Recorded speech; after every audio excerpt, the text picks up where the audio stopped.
What's up, Brian? Dude, you're quick with it. I have been live for, I don't know, under a minute, I think. Anyway, before we get into tier list, I'll do some GBL battles until we get some more people in here. Whoa, what the heck? I cannot remember what team. Oh yeah, right. That's right, Annihilate. All right, let's play some of these win lead, win game kind of games, or like win switch, I guess, because Annihilate just muscles through a lot of stuff. Anyway, yeah. Hey, what's up, Fishags? Welcome in.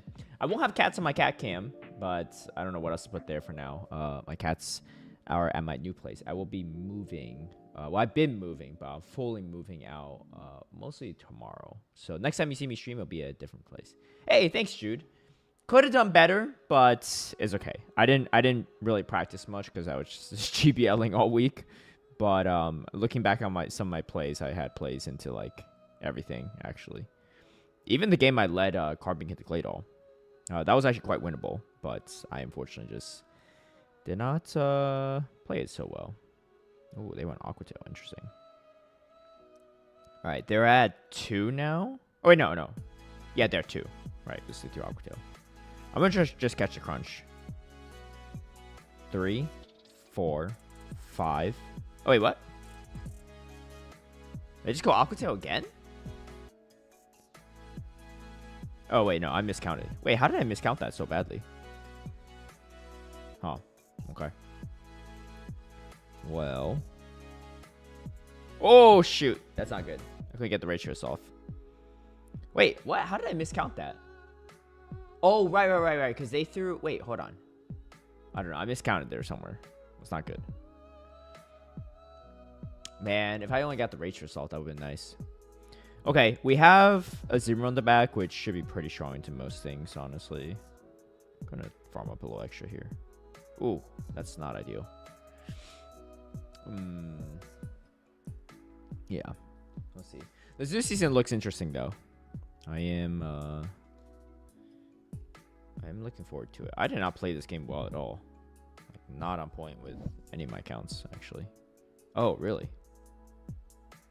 Okay. They're going to take a lot of damage for this. I think they have a jump bluff in the back, if I were to guess. I'm coming in Zero either way. Probably just going to bubble down, but there's no way they'll let me do that if they have a Zero counter in the back. If they don't have one in the back, then they're probably just going to stay in or quit out. Ooh, okay. So, not too bad for me.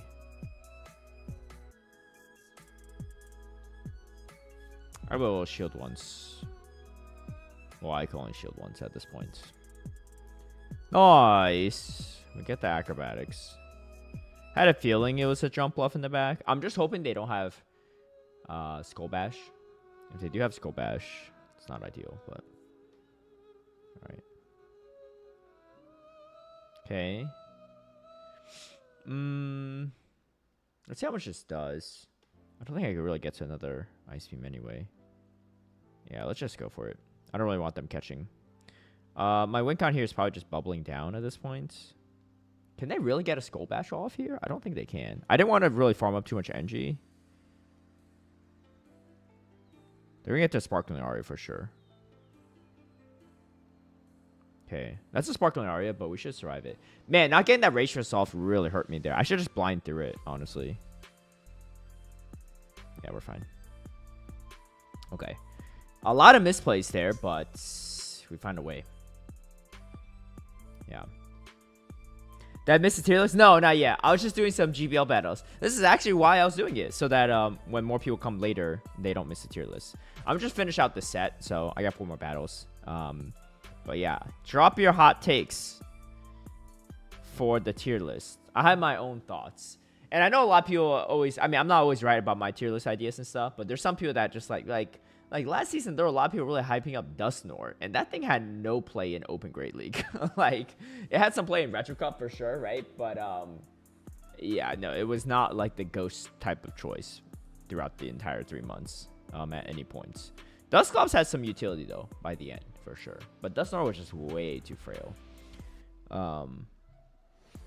But yeah, no, I was taking a look at the tier list. I added everything that has been changed.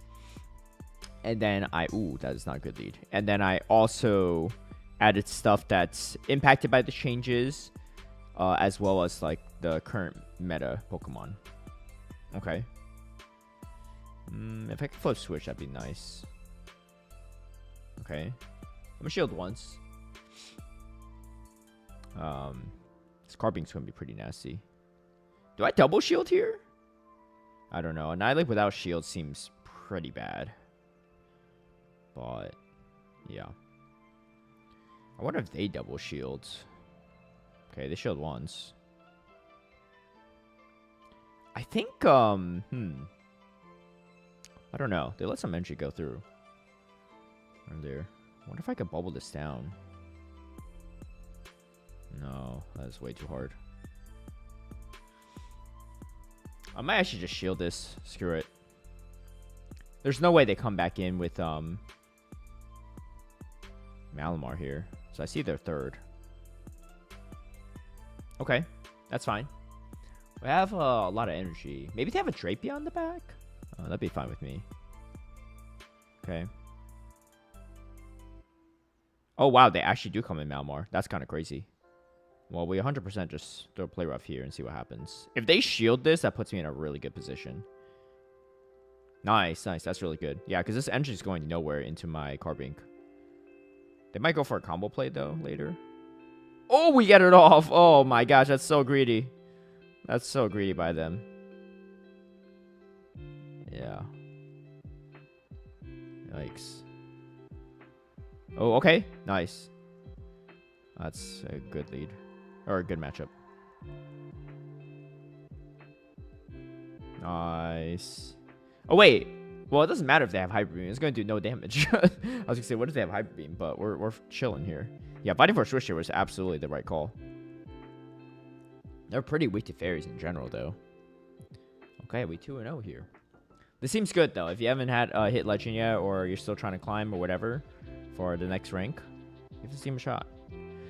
Shadow Nightwave is kind of bonkers. I think it's a little bit hard to play in like Show 6, but because it's just so shield like heavy. But I think it's also not too bad. It actually might be pretty good in this new update, right? Because bug damage is like double resisted, right? 1, 2, 3, 4, 5, 6. They catch? No, they didn't catch. Wait, they threw on charge check priority. Okay. Interesting. That's fine with me. Oh, they shield. Okay, that's good. I think I just counter down. Alright, 1, 2, 3, 4. Oh, they just went straight for the Aqua Tail. I think I swap out here. Alright. 1, 2, 3. Okay. I'm going to catch the next one on the Zimro, I think. Okay. 4, 5. Okay. That's fine. Oh, they let a bubble through, I think. They gave up at least one turn there. Okay. That's fine with me.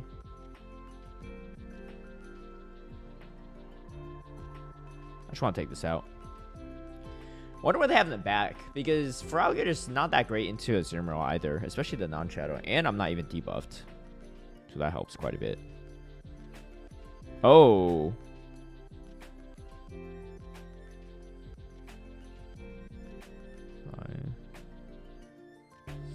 Okay, that's really bad for the Carbink, actually, so...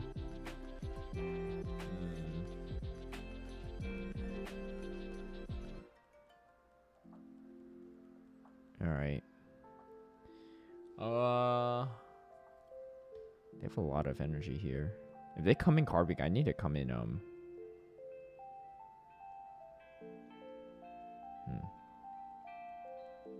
That's so bad. Oh, that's so bad. Yeah, that's a core breaker in itself. Is there a Wincon here? Let's see. I probably should try to catch the first Aqua Tail to begin with. Wait, hold on. Well, my only win con is rock throwing this down, but I don't actually think I can make it. I need to be able to survive 5 more shadow, or get there in 5 shadow claws. 1, 2, 3, 4, 5. No, I can't do it. Oh, Thorn. Well, you don't see that coming every day, but that is not good for my backline. Can only do so much there. If it was Jump Love, we'd be in business. But yeah, this new season should be pretty fun. I'm a little worried that's going to be on the more RPS side of things, but we'll see. We'll see. I think it probably will, unfortunately. But it seems like, well, now Scopely, I was going to say Niantic, has done a pretty good job of, like, been updating, actually making big updates every 3 months. So that's good. Okay. I guess I just shield this. I don't know. It's a Rock Tomb, but... Oh, wait, it's a Mirror Shot. What the heck? Okay, Mirror Shot, Rock Tomb. I mean, we're pretty strong in the back. I mean, we avoid this matchup, and we're pretty much chilling in the back, I think. Unless they have a Grass. It's unlikely they have a Grass because they're leading with a Fire Bug, so they're, like, way too weak to Fire. I mean, people run wild stuff, so it's not the end. Like, it's not impossible, but it's just not likely. All right, these Volswitches are adding up in damage, though. I think to say a GBL right now, super RPS is pretty bad. This current meta is okay, in my opinion. 3, 4, 5, 6, 7. Okay, this is actually really good because I avoid the Lantern on my Azumarill. Now, this matchup is RPS if I got the Lantern on my Azumarill, but who's really running Lantern these days, right? Holy, that's so much damage. That's so much damage. They're going to throw Thunderbolt. Oh, wait. Oh, wait, what the heck? What the heck is this team? 6'4 Ninja, what you cooking up these days? What the heck is this? All right, what are the odds that they actually have Thunderbolts? Probably pretty high, right? No, they have Rock Slide, okay. I was going to say. Fires are pretty strong here, but... Alright, I think I just saved my shield for the Carbink. Because the double Iron Bash is going to do a lot of damage. Okay, he's going to try to combo play me, actually. With the Lantern. I'm trying to think if it makes more sense for me to... shield it or not. I'm going to throw on bad timing here. Actually... He's 100% combo playing me here. We're swapping. We're swapping. Oh. Did not happen. Let me see what he throws first. Okay. I'm going to see what he throws first. Double Iron Bash is going to do a lot of damage, but I can survive 1 for sure. I think I threw the Power Gem on time. Oh, Super Power. Oh, no. That's over now. I thought he had double Iron Bash. Yeah, there's no way. He wins that then. I was expecting the combo play, but it didn't come through, but it ended up working out.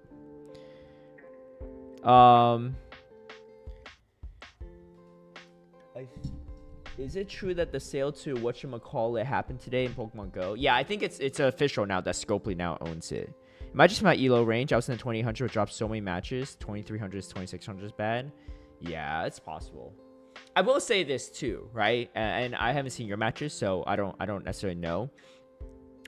Getting RPS doesn't necessarily mean like you lose, right? Like I've been in matches where like I get counted in the lead, the safe swap, and the backline, but it's still possible if you like maneuver around the energy, make some catches, stuff like that. In my genuine opinion, as someone that's been playing PvP since the very first day it's dropped, is that the vast majority of games are winnable. It just depends on how the player plays it. I know that's like maybe a I don't know if it's a controversial take or not, but yeah, like I think you'll be able to point to like mistakes on every front in most matches, myself included, right? The vast majority of games you should be able to win, which is why like players that are high on the leaderboard typically are always very high on the leaderboard, right? Alright. They just throw right away, I think. Or no, they threw right before. Oh, boy. Game. Alright, I think they're at 3. I don't know. I think I just let this go down. Coming carving.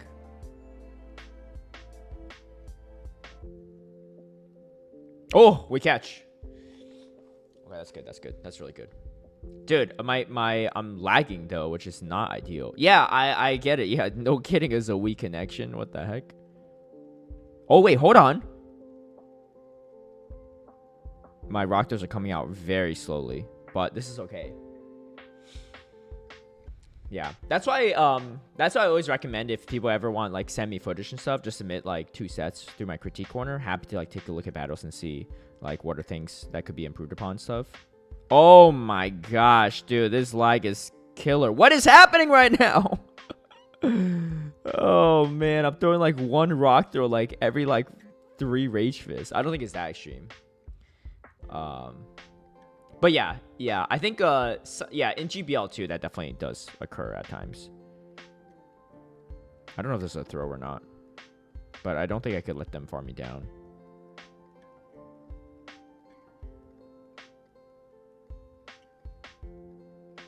I have no idea what the accounts are here. I think I threw on charge check priority somehow there, which is kind of crazy. This game's definitely not over. Dude, that Carping has so much health. Okay. I don't know if I could bubble down this Superior, but it doesn't have energy at least. So I have that going for me. 1, 2, 3, 4. Okay, nice. Yeah, we win this. They just have way too much to get through at this point. Actually, if I could go Annihilate, I'll probably do that.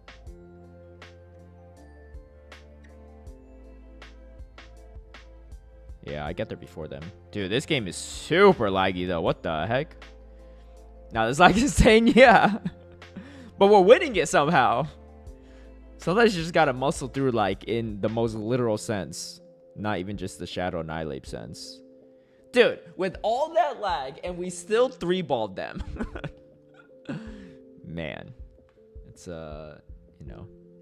This is why, even if the game gets frustrating at times, you just gotta power through. All right, that was a 4-1 though, in the 3K range. So, like I said, this team I think is quite solid.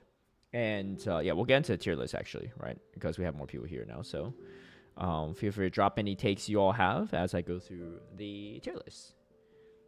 Oh, I got 80% of the frames. Yeah. No, I don't think so, Dicey. But that's a good question though. I don't particularly think it's worth it. So, yeah. All right. Let me swap over to my tier list now. All right. Let me close out this other window because we don't need that. All right. Let me see if I miss any comments here.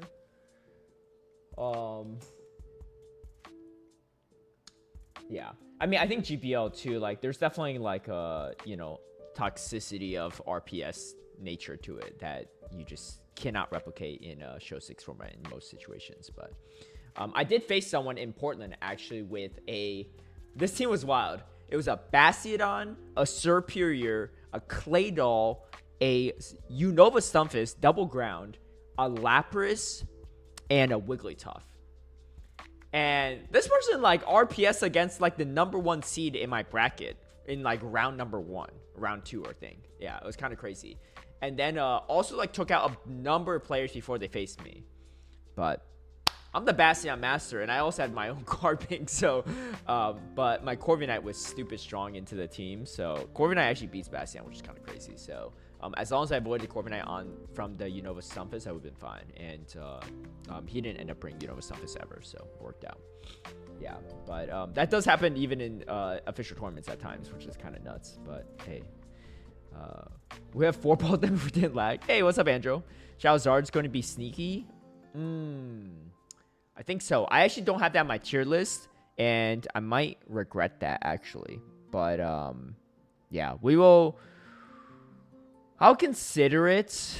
You know what? I'm kind of curious now that you say that. What is Shadow's Charizard even ranked here? Well, we'll talk about that, actually, when we get to the tier list. Anyway, so to kick things off, we do have... Hey, what's up, Hard Jeff? Welcome in. If y'all don't know, Hard Jeff, one of the most talented players in these circuits. Also just good at GBL and stuff too. But yeah, a lot of accolades. Anyway, so everyone, welcome into my Great League tier list for the Delightful Days GBL season. I don't know what GBL season this actually is at this point. I think it's like 19 or something if we're counting like actual seasons. And according to Niantic, it's probably somewhere around like 16 because I know they changed the numbers a bit. So this will just be specifically on Great League. Some of it will be related to Go Battle League. Some of it will be related to the Show 6 Championship Series. And obviously some of it is like, we always had to keep in consideration of like limited metas in Go Battle League, right? So some of these may have some fringe usage here or there, but maybe not just in open Great League formats. Hey, no problem, Andrew. And great job repping the team and hitting Legend with it. You always do really well with the teams I recommend. So thanks for making me look good. But anyway, so we're going to talk about how the recent changes have impacted the meta, because this is the biggest meta change we've seen in June since, I don't know, probably since 2021, maybe even bigger than that. So let's talk about all the actual changes first, and then I'll talk about all the Pokemon that are, for the most part, impacted by it. Not all of them, because some of them I did leave off, like King GBL said, Shadow Charizard I did leave that off. But speaking of why, well, first off, we have Ember. Energy generation has increased. Bug bites. Also something to note as well too. Anything that changes with energy in the Go Battle League post from now Scopely, used to be Niantic, is never set. Like, we never know what the actual energy values are until it drops. I don't know exactly why the reason is, but I'm sure there is some reason behind it. They're just not allowed to disclose that energy reason, or they don't want to. But they will always disclose damage values. So some moves, if it's just damage that changes either down or up, we can always account for that. But when it's energy changes or debuff, buff chances, stuff like that changing, those numbers are never revealed. So there's a chance that this tier list will shift a little bit after the actual season goes live. That always happens to a degree, right? We don't always predict accurately, but that's how PvPoke and people that use PvPoke on the back end access adjust for it. They essentially put in hypothetical values that make sense, right? Because there are no like Ember energy generation. It's not going to go up by like 10 energy per Ember, right? Nothing crazy like that. So they make like a good estimated guess, but sometimes they're a little bit off, and sometimes Niantic / Scopely surprises us, and it's actually even more of a buff than we anticipate. Or sometimes it's not as much of a buff as we anticipate, so that'll always happen. Bug bites, that goes up by 1 damage from 3 to 4, so that is set in stone, obviously. Fury Cutter goes up by 1 damage as well. And anything that we know set in stone means that the simulations are much more on point, because it has an actual specific value to it, so it's much more easy to predict across the meta. Acid energy generation increased. Bullet Punch goes up by 2 damage. Metal Sound goes up by 1 damage. Metal Sound goes up by 2 damage, actually. I also didn't realize this, so Metal Sound's a 2-turn move. I thought Metal Sound was a 1-turn move, but you see it so rarely that, like, I just never registered in my head. Double Iron Bash goes up by 5 damage. Doom Desire goes up by 5 damage. Crunch, chance to lower opposing Pokemon's defense is decreased, which is good. Hopefully it's like somewhere around like 12.5, I guess, or even 10% is fine with me, honestly. Wrap, guaranteed chance to decrease opposing Pokemon's defense, likely by 1 stage, but they haven't said exactly. Parabolic Charge, energy cost decrease, which is good because it's a terrible move. And the guaranteed chance to increase the user's defense. Yeah, so that's the one. Steel Wings was 1. Yes, correct. Yeah, we didn't anticipate Steel Wing being that good, and then they released it, and Skarmory was just meta relevant overnight again. And they obviously had to cut it back, because meta where Skarmory is meta relevant is always a RPS meta, because then Lantern became good, and then RPS Gligar with the Skarmory, and then of course Gligar Charge Bug. You know how it went last year. Hey, what's up, Nick? Welcome in.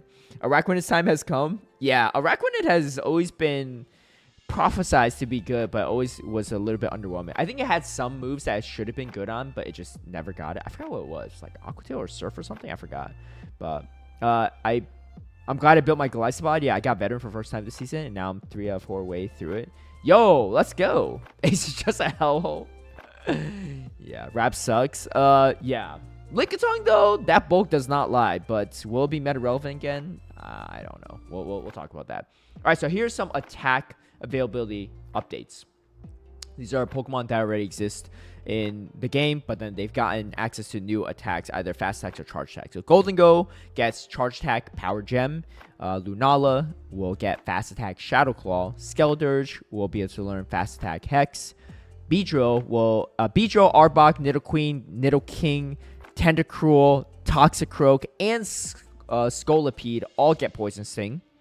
So big Poison Sting all around. Raichu, Lone Raichu, and Celio all get Surf. Galarian Meowth, Aeron, Lairon, Aggron, Delmise, Berserker, Varoom, and Revroom all get Metal Sound. I know Aeron sounds like kind of a joke here, but it's actually ranked a lot higher than I would have anticipated it. It's actually ranked higher than Revroom, actually, I believe. Palmy, Palmo, Palmont all get Thunder Shock, which we recently had a community day on. Lickitung, Melodic, Delmise all get Wrap, and then this is a cool one too. All 3 Galarian birds, Articuno, Zapdos, and Moltres all get Fly. Oh, and then one of my favorite Pokemon of all time, Lugia, gets Fly. Hopefully it'll take it out of the depths of the lower rankings of Master League, because yeah, it's been pretty irrelevant ever since they nerfed Sky Attack. They nerfed Sky Attack twice, I believe, in the past like 2 years. So yeah, it's been kind of trash since then. And then Meltang, Metagross, and Kleavor all get Fury Cutter, which was recently buffed. Yeah, Raccoon is gonna be interesting. It seems with Rap, the Sims with Rap made Lickitung worse. I actually, but can completely believe that that's the case. Yeah, which honestly, maybe Lickitung back in the meta is not ideal, but me personally, like, I think a Lickitung meta is always a semi-healthy meta because it's not super strong. Okay, let's get into the tier list, because this is where things get interesting, and I will share my takes on everything and why I rank stuff the way I did. Sorry, my UI is like super slow right now for some reason. I'm not sure why. If anyone has any advice on this too, but Chrome is stupid slow for me. Okay, all right, we have stuff now. Make Skarmory great again. Yeah. I don't know if everyone is down for that, but yeah, let's take a look at the Pokemon that did get buffs here or there. Well, those would be these things. Golden Go, what did it get? It got Power Gem or Rock Slide? I forgot. Yeah, I got Power Gem. I mean, Golden Go's pretty bad in Great League. Like I said, I'll make a tier list on actual like Master League, Ultra League, and stuff like that. But Golden Go is, especially in a bug meta, it's pretty bad. Honestly, I consider hot garbage, but let's reserve that for now. Scolipede also isn't the best, honestly, in this meta. There's just way too many other bug types that are solid. It might be like good in like a fringe meta and stuff, but I don't think it's actually particularly good. Let me actually simulate. Yeah, 472. So that's not really doing many favors. And we already have the damage values of all the moves it learned, so it's not like we're waiting for like the update to actually change things a bit, right? Alolan Raichu, also not that great. I mean, this is not even, water's not even the coverage it really wants. I mean, grass is much better into ground, but obviously water's like okay into, well, grounds too, but like, you know, mud boys, just don't really worry about that too. So that's pretty bad too. Alolan Raichu as well. Alolan Raichu is probably even worse because of all the bug users. I mean, that just like makes things even harder. I'll just sim both Raichu just for reference. Yeah, Alolan Raichu is at 197. Cancer Raichu is at 300. Honestly, I think Cancer Raichu is even better than Alolan Raichu because of the bug users, but they're both pretty bad in this current iteration of things.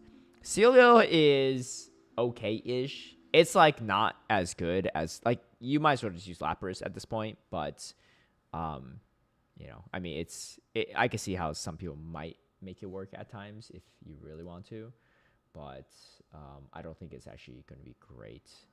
Lick damage didn't even increase after 2 to 3 wraps. I do miss my Lick Tongue though. Yeah, that's right. I mean, yeah, even if you lower the defense too, like it just like, especially if your main attack is Lick, it's not really going to help you too much, right, on things. Okay, let's see what else we got here. The Paw. All right, so I'm not even gonna put Palmy on here because that's kind of like not that great. We can take a look at Palmot's family, but I don't actually think that's actually use her for much either. Paul Mont is at 340. Paul Mose at 389. Both are pretty bad. I don't know. It's better than Scolipede, I guess. But, I mean, these are so bad that it's, like, kind of interchangeable to a degree. Okay, let's see what else we got. Let's take a look at some of the poison stingers. Actually, no, let's take a look at let's take a look at the poison stingers. So, we have Tentacruel at 116. I mean, it's running acid in the simulations here, so it's a possibility that it will be running poison sting. I think it's okay. I just think that, like, I don't know. We'll take a look at it for later. I think it's okay. But it's not nearly as bulky as it is in Ultra League. And, you know, there's a decent amount of steel types and ground types that are ranked pretty high in this meta. So, is it actually usable? It's a tough question. Drapian's actually ranked lower, but that's non-shadow, not shadow. So, but that's one interesting point to note. Nidoqueen is all the way at 137, and the shadow's ranked even lower. Yeah, I don't think Nidoqueen's particularly back because Poison Sting plus Poison Fang is not a lot of damage, right? Poison Sting is just mostly for energy generation, not for damage purposes. So it's I put it below the Tentacruel for now. Nidoking is even worse. Nidoking's always been pretty bad. It has interesting movesets, but it just doesn't really do too much. Here, let me see what they recommend running. Nidoking's all the way at 727 for Shadow. What the heck? Oh, that's Double Kick, actually, as the recommend move. I don't know. I don't think Nidoking's worth much, but you could tell me. You could correct me if someone actually does well with it. I'm sure, like, you could win some GBL battles with it once in a while, but I don't actually think you could really do too much else with it. I'll put it at, I don't know, here. Nidoking's, like, super underwhelming, honestly. I don't even know if it's better than Golden Go or not. But, okay. Well, we have Arbok, which is also not the greatest. It is running Acid on these sims instead, but this is also quite bad. It has Dark Pulse and Sludge Wave, though, so that's something. But, yeah, it just doesn't have the stats to really hang in against a lot of things. Toxicroak, Poison Sting, Dynamic Punch, Shadow Ball, like, it's okay, but if you're really running a fighter, like, you're probably better off with something else. I mean, you have Shadow Ball at least for Annihilate and stuff, but its stat product's kind of frail, to be honest. And it's a Shadow that's 110. I'll put it at Fringe meta, actually. So here's the thing. Toxicroak has more utility, I feel like, than a Celio. Celio, you just run Lapras, right? Or Dugong. You just run another Ice Water type. But there's not a lot of fighting poison types available. In fact, this might be one of the few, if not the only one, that's even relevant. So it has a more niche spot, I guess, in the meta. But I don't know. I mean, I think it's not terrible, but probably not good. All right, Reverum is all the way at 797. That's just absolutely awful. Its moveset is also pretty bad. Metal Sound, Overheat, Gyro Ball. Like, what would you do with that? And then Varoom is ranked even lower. Metal Sound, got Gyro Ball, and Conch Shots. Yeah, this one's just... Varoom is just actually awful. It doesn't even crack 1500. Like, it's actually one of those... They hit the best buddy hundo. It's just not good. But, yeah, I don't think... Oh, yeah, we have one more poison type that we missed. A recent buff one. Beedrill. I had higher hopes for this one. Poison Sting, Exorcer, Drill Run. I think it could definitely... pressure with some, like, get some shields and stuff, but, like, I don't think this is even that great into Azumarill, especially when you drop the poison charge attack. So let's take a look at Azumarill versus Beedrill. I'll do Shadow Beedrill for the time being. I'll probably put a rank 1 Azumarill because most of you have, like, high rank ones. And let's just sim this real quick. Yeah, Azumarill wins in the ones. Like, the fact that a fairy is able to beat you, and let's see the non-shadow just as a comparison. Yeah, and then Azumarill wins the 0s and 1s against non-shadow. Extra rework screwed Beedrill. Oh, yeah, it did. It did to a degree. But you would probably be throwing Drill Run anyway into Azumarill. Beedrill, I thought, was going to be much better, but it's actually not the best. Yeah, so Beedrill does rank pretty much at the 200 mark and higher for the non-shadow, actually. And it barely beats Azumarill. So this is definitely on the bad side of things too. Put it right here. Yeah, put it right there. It's just a little too weak for my liking. Okay, we have a bunch of Pokemon that learn Metal Sound as well. So we got Aron, which, okay, this is the crazy part. Aron's ranked 153, which is higher than, I believe, Nidoqueen, actually. No, Nidoqueen's 137, but it's ranked higher than Shadow Nidoqueen, actually. The fact that Aron's ranked higher than Shadow Nidoqueen is kind of crazy. It does have Rock Tomb and Body Slam, so its coverage is not bad. It's really not that bad.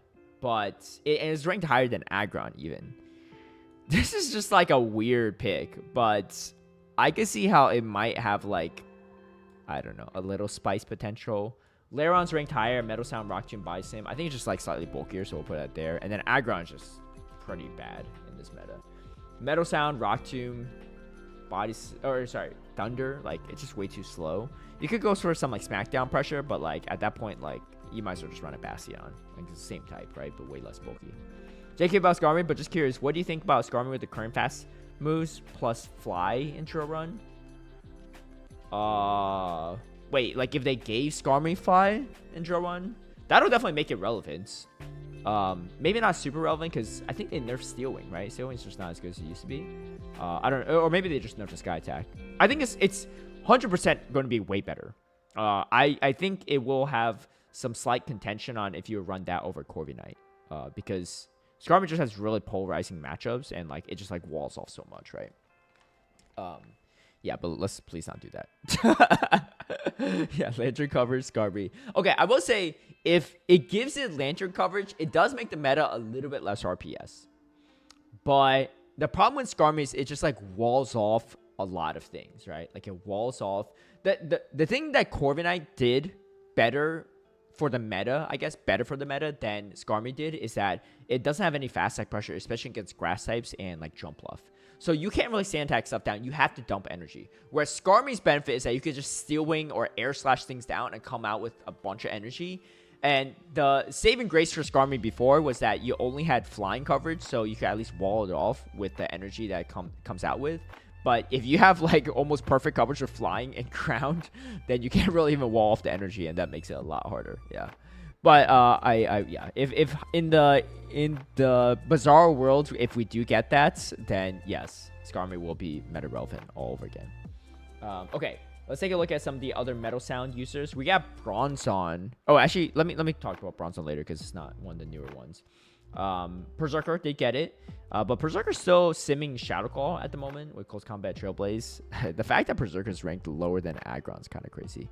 Oh, Meowth, this one is... Yeah, I didn't mean to put this. This is actually just trash. Yeah, it should not be there. I just accidentally had it because, yeah, I took out some of the pre-evolution stuff, but I just forgot Meowth. Sorry, cats. Not that useful. Berserker's pretty fringe, I feel like. I mean, yeah, I'll put it here. I mean, it has some play, but like it's just too hard to use with Trailblaze, Close Combat and stuff. Honestly, I put it at bad. Let's put it at top of bad. It just doesn't beat a lot of things. Sorry, Daniel Zinuri. Okay, what else we have? We have Delmise, which cannot be good. I don't even think it's in the rankings here. Delmise. It got double buff too. I don't know. It's... How do you even spell that? Oh yeah, Delmise. 438.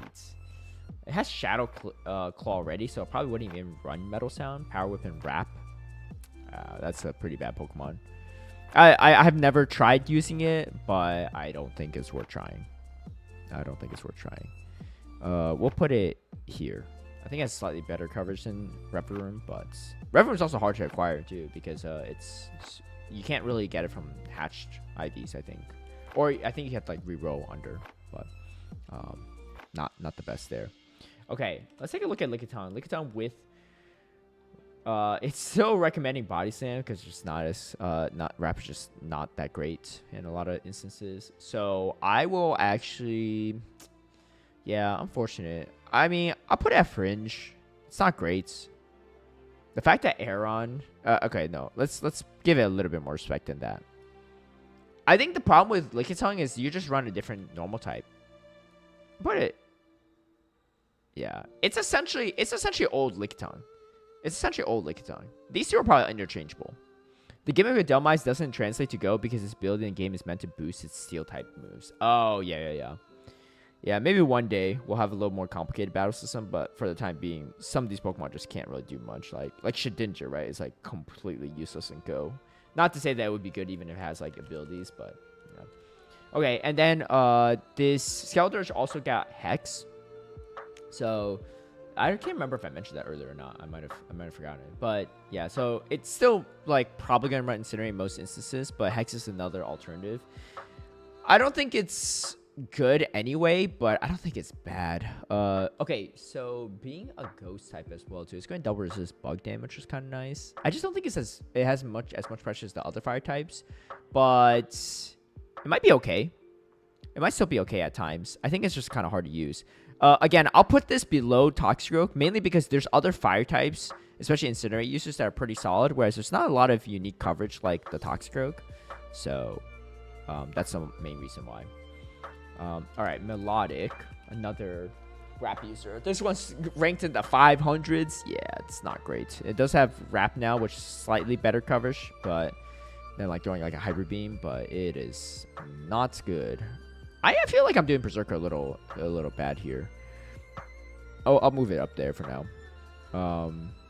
It's got to be, yeah, let's put it here. Scolipede at least has some decent coverage into the meta, but yeah, maybe not so useful outside of that. All right, let's take a look at Metang. So this one is ranked really high. I know Dracovish streamed yesterday or day before yesterday, I think. Yeah, day before yesterday on the moveset, and they entered their own numbers because they use a backhand X as a PV poke, so they changed some stuff around. So it was ranked like Shadow Metang was ranked like number 4 or 5 on their list in Great League, but PV poke had like a slightly different take on it. So it might be somewhere in between 16 to 4, or it might just be one over the other. But it's still ranked 16 overall. Fury Cutter, Psyshock, and Gyro Ball. And Psychic Steel type. It's ranked really high. I don't know if it'll perform that high, but I think it'll be solid. I mean, it'll definitely be better than it's ever been. My guess is that this will probably be something similar to how Grumpig performed. Simmed really high, has some GBL value for sure, but at the end of the day, especially in like competitive tournaments, you don't end up running Grumpig because there's just too many like dark types and ghost coverage. But similar to Metang, right? Still going to be some darks around. Going to be a lot of ghosts, in my opinion. Going to be some ground types. Now, the Fury Cutter Psyshock will give you decent coverage into, like, Clodsire, I guess. But for the other ground types, like Mud Slappers, it's not great. But I think it's going to be solid. I think it'll definitely be solid in Go Battle League. I don't know if it'll be solid in Show 6. But I wouldn't be surprised if it's not. We'll see. Just curious thought, not pushing for it. Seemed like a balanced moveset. For the Skarmory, yeah. It is a balanced moveset, but I think it's too good. It's too balanced. Or maybe not too balanced, but it gives it too much play, I guess. I think in a world where every Pokemon has better coverage and maybe we get 3 charge attacks per Pokemon, then it could be maybe more possible. Yeah. I don't know if does it learn all those moves in the main series game? I actually don't even know. All right, Metagross. It's recommending still Bullet Punch stuff. I mean, in Great League, this is like absolutely awful, right? It's pretty bad. We'll put it like somewhere here. I don't know. That's pretty bad. It's probably worse than actually this is just terrible, honestly. You might as well just run it here, I guess. I don't know. It is pretty bad. You can't use it in Great League for the most part. And then Cleavor. Wait, what's that thing called? Oh, it's Cleavor with a K. Sorry, I spelled it with a C. I was like, what the heck? I think Bug Fast Move Pressure is too bad for these rankings to make sense. So here's the thing. Most teams will have at most 2, but most likely 1 or 0 Bug Fast Attack Pressure Pokemon. So, yes, they did buff Fear Cutter, and there's a lot of Pokemon that learn Fear Cutter. But how many times are you going to run into a Bug-Bite Fortress and a Fear Cutter Metang and, you know, a Fury Cutter Scizor in a game, right? Pretty unlikely.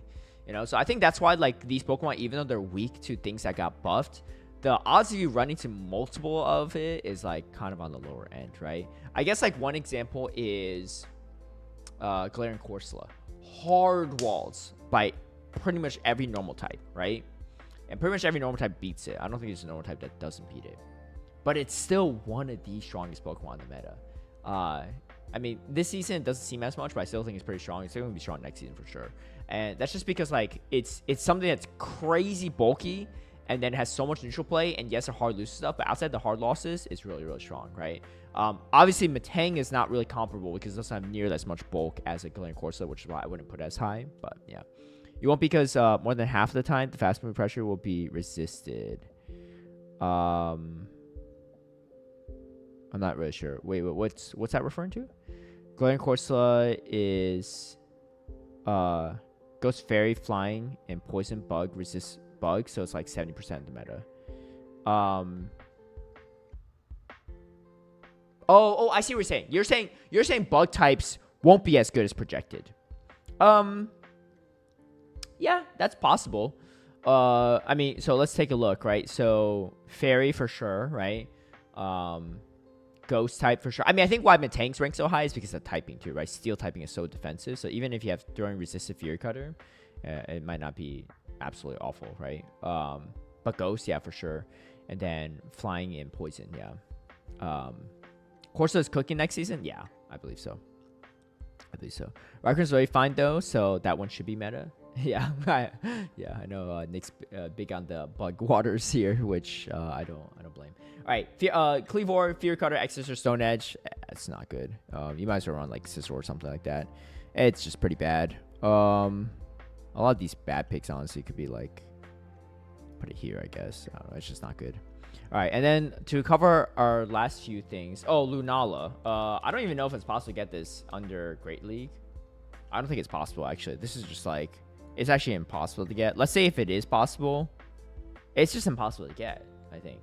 So, anyway, probably just leave it here for now. I don't think it's possible to get it, so I'm not even gonna put it in my rankings here. Actually, I'm gonna take the Meowth off too because this shouldn't even be here. Actually, it's just so irrelevant at this point.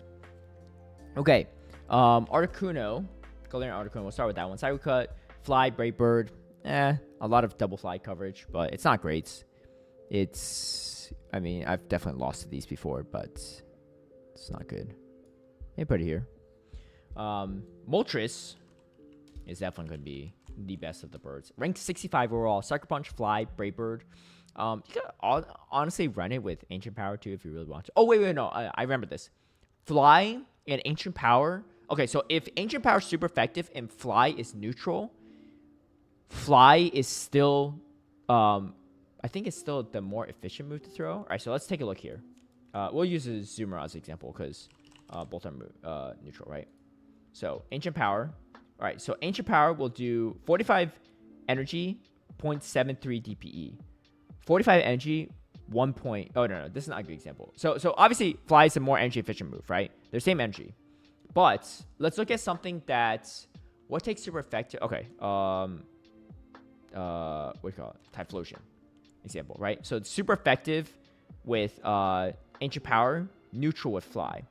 Fly is 1.77, Ancient Power is 1.77. So what that means is that even if Ancient Power is super effective against the Pokemon and Fly is neutral, or let's say if Ancient Power is neutral and Fly is resistant, so it's like a one stage difference in effectiveness, Fly is still just as good as Ancient Power. So there's really no reason to run Ancient Power unless you have a situation where you're throwing Ancient Power in super effective and Fly is resisted.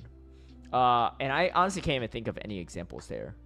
What's double weak to Rock but is resisting Flying? I don't even know. So yeah. So anyway, Zapdos. No, Zapdos is only single weak to Ancient Power. But it resists flying. Which means that... Oh, yeah, you're right. Yeah, it takes super effective, and then flying is resisted. Yes, that's the one. Okay, so if you face Zapdos or Hamolga with Moltres, yeah, you'll probably wish you had Ancient Power. But for the most parts, you pretty much just want double flying. Because fly is just a better move than Ancient Power in all neutral situations, and it's just as good if it's a one-stage difference. Yeah, so Zapdos and Molga, that's pretty much the main thing. Articuno... Yes, Articuno is another example because it's double super effective and then it's just neutral with fly, right? So it's 2-stage right there. How many Articuno are you really seeing? Probably not a lot. But anyway, so Galarian Moltres is definitely quite stellar. And I probably put it back in the meta category. I think it's very unique. And honestly, I might even put it ahead of Metang. I really need to see how Metang performs. I know Metang's ranked higher. But Moltres is nice. It's solid bulk. It's a reliable counter to stuff like for Alligator, right? As long as you shield the Ice Beam. The Sucker Punch damage adds up quite a bit, right? You have to watch out for fairies, but you have Brave Bird now, you know? So unless you're facing a card bank, you're kind of chilling. Yeah. How good would Scizor be? I love Scizor and have a rank 64 shout. Yeah, I have some good Scizor too. We'll take a look at it for sure. Moltres and Metang looking like a nice core. Yeah. Actually, you're not wrong there. They cover each other quite well. Fire is like kind of neutral to the Moltres, but it's not terrible for matchup if you run into fires, right? Now, if you run into like a Molga or Zapdos, it could be kind of annoying for those two, but are you really running into those often? I don't think so. Okay, and the last bird, we have Zapdos, Galarian Zapdos. So it's ranked like 633. Like the counter nerf really hurt it, but it wasn't really that great in general. Yeah, this one's just not good either. I mean, counter's still counter, but I think Articuno might be even better. I don't know. These are all like super interchangeable in a way. But yeah, I just don't think they're particularly good. And then let's talk about Lugia, because Lugia will not really have much play in Great League, but I think it definitely has plenty of play in Master League and maybe some in Ultra League. It's definitely not great in this meta. I'll put it, I don't know, here? I don't even know. I mean, counter's probably a little bit better. Maybe put it here. League is really hard to play in general. I guess my Nido King would never be good. Yeah, it's just hard to use. I mean, I think you'll definitely be able to grab some GBL wins on it, but it'll be like, you're playing hard mode for sure. You need like 2 heavy meta picks surrounding it. Master's Ruin still fly on Lugia is like 4 seasons too late. Yeah, it might be.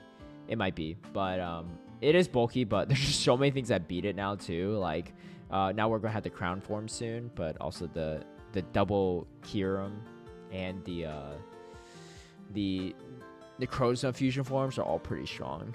I don't think Lugia will be meta anytime soon, but I think it will definitely be better than what it is. So, okay. Outside of that, let's look at some of the things that were impacted by the changes.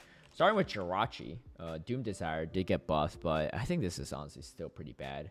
Confusion, Doom Desire, Dash Gleam, it's just not great. Confusion, it may need some better fast tag, and its typing's not really helping it either. It has pretty much no coverage. So, yeah, I mean, I don't think it's particularly good for much. We'll put it here for now. I mean, Doom Desire does hit kind of hard, but it's not great. Yeah, Crown Force is broken from what you saw in gameplay. Oh, man. Okay, we'll see how that goes. Bronzong is pretty much the better version of Jirachi, so if you really want to run like a Steel Psychic type, Bronzong's probably the better way to go. You got Payback, you got Side Shock, you got Metal Sound, some decent coverage for it. And, yeah, I don't think it's good, but I'll put it in some fringe meta. Metal Sound is slightly better now. It's more unique than Celio, at least, so I will give it that. And probably better than this Aeron stuff. I don't know. I think the Rock Tomb's nice, though. We'll put it here. Give it a little space between Aeron and stuff. I mean, these are probably, like, interchangeable to a degree.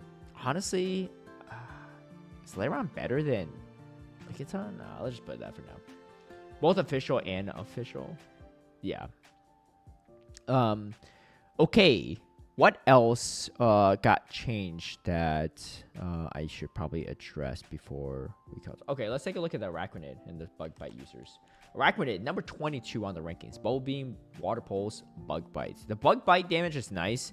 Makes it more reliable with a Grass counter without needing the actual Bug Buzz move. But you probably could still run Bug Buzz with Bubble Beam and Bug Bite. Yeah, ranked number 22 overall.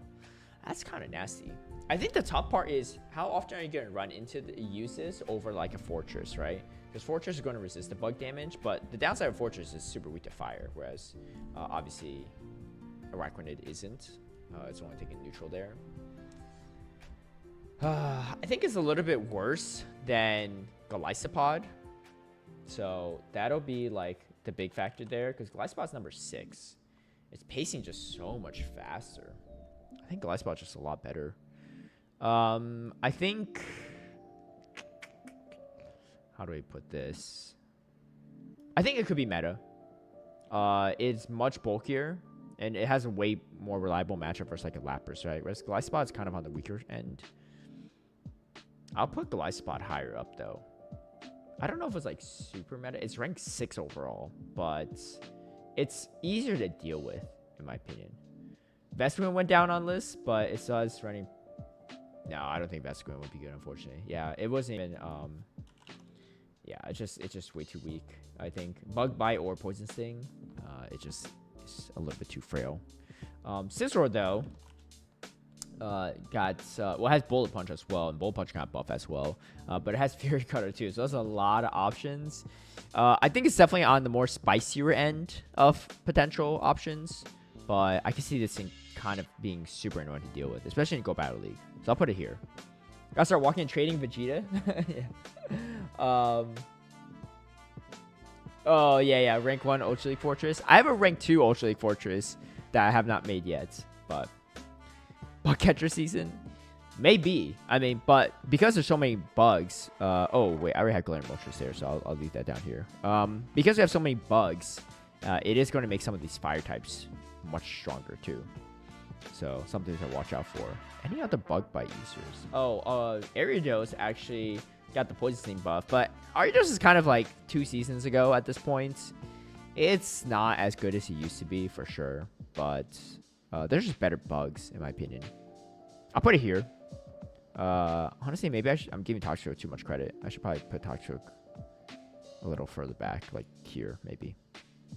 I honestly could probably create a tier for these that are separate from these, because these are like way less usable. Ember looks interesting for Ninetales. Yeah, I mean, if you're curious, Ninetales is... Oh, wait. It's ranked 83. Oh, maybe. Yeah. I mean, it's got kind of mono coverage unless you're on Scorching Sand with it. But I don't really have it on my list for the time being, but it's possible. I just think, like, it's just tough, right, when you have Typhlosion, which is such a heavy hitter compared to Ninetales. But, I mean, there could be some arguments for it. Charge Bug, another bug type. Volt Switch, Access, or Discharge. No changes. But it's been meta right now, and I don't think it's going to be particularly good in this current iteration of things. We'll put it, like, here. Yeah. Ember numbers not being finalized leaves it up in the air, so yes, for sure. Definitely. It's just Shadow Typhlosion hits so hard, right?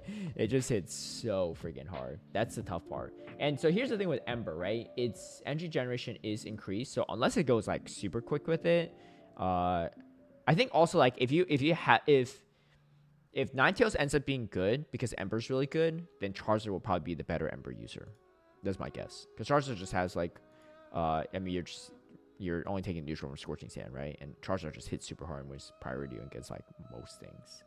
So yeah, Charizard at the moment is ranked 207 on the Shadow. But if Ember's much better than we anticipate, that could definitely bump up into the hundreds, maybe even better than that.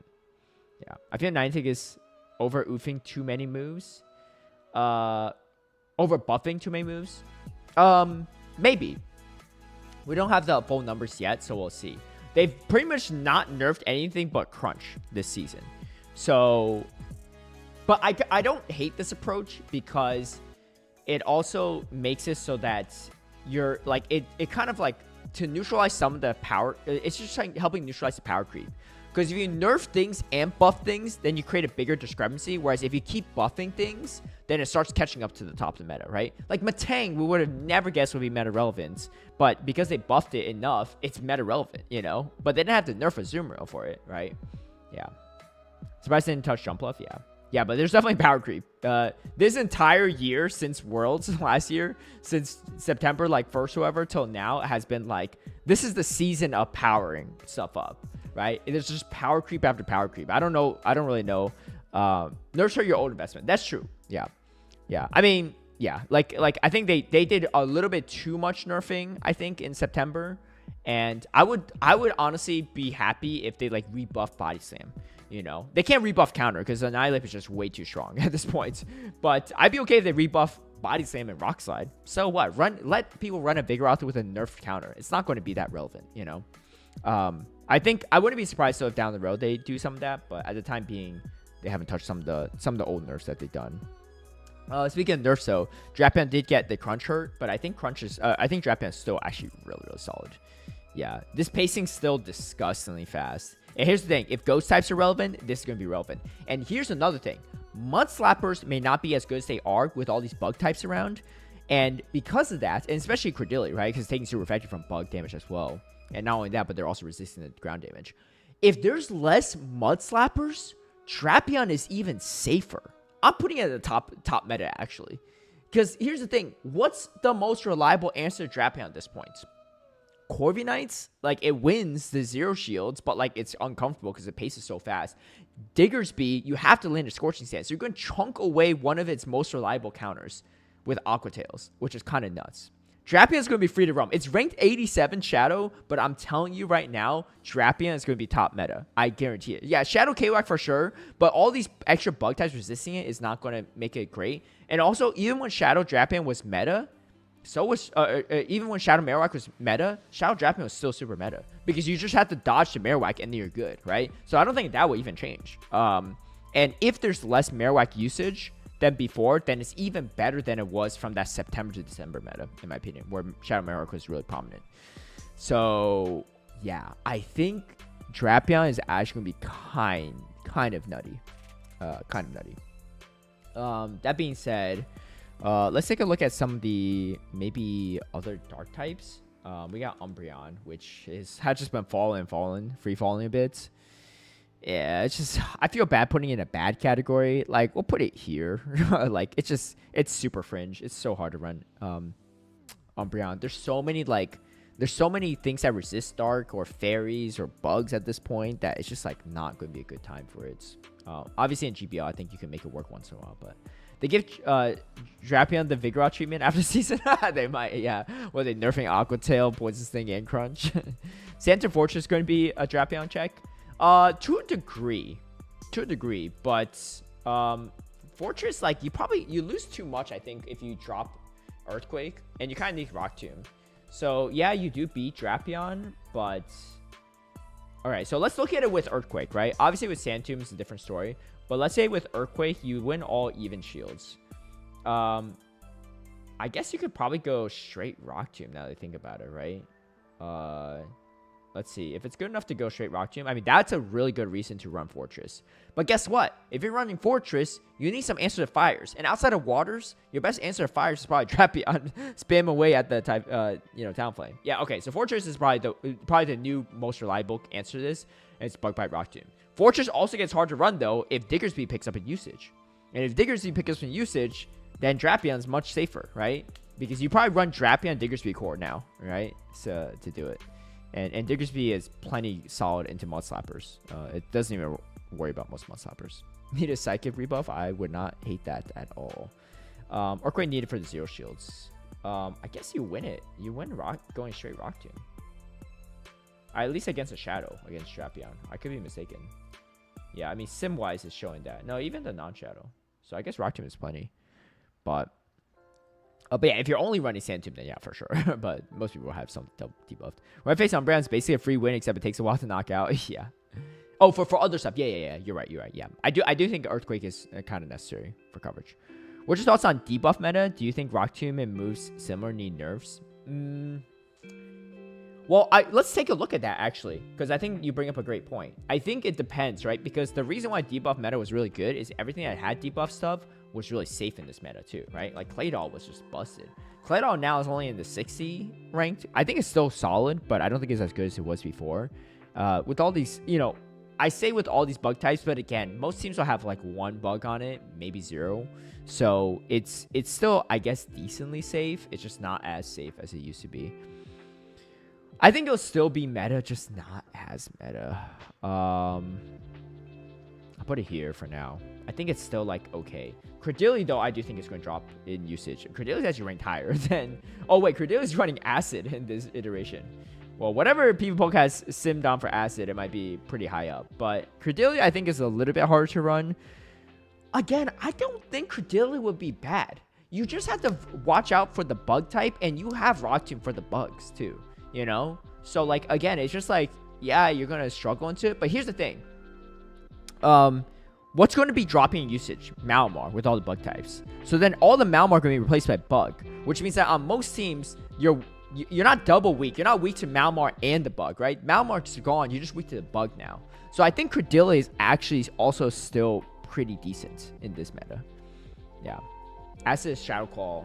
Oh, okay, gotcha. Yeah. So, Glyspot Arachnid backline. Yeah.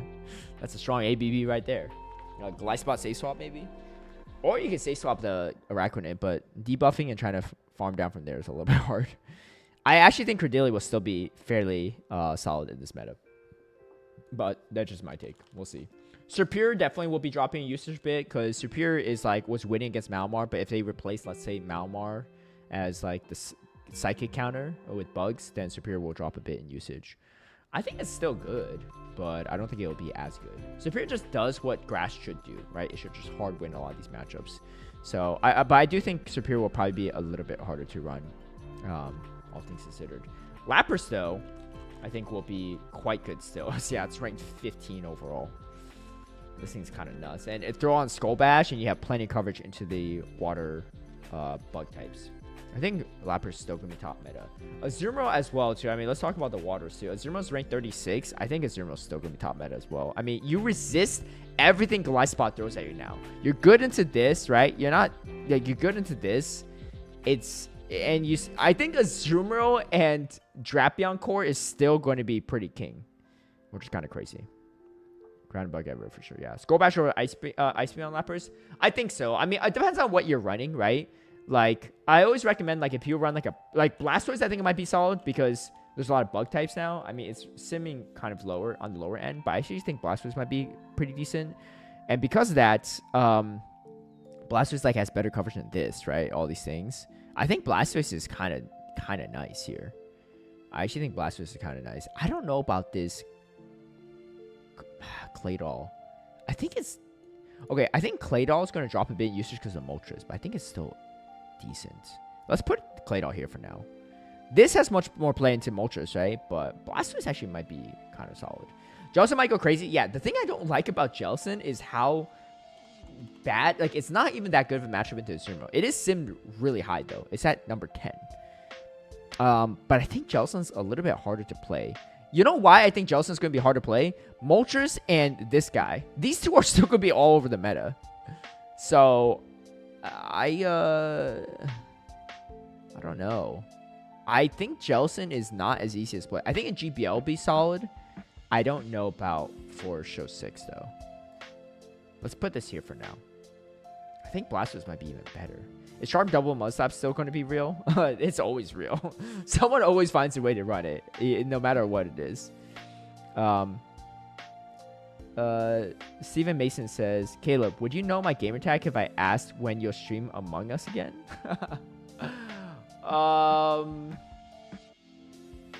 It's possible. It's possible.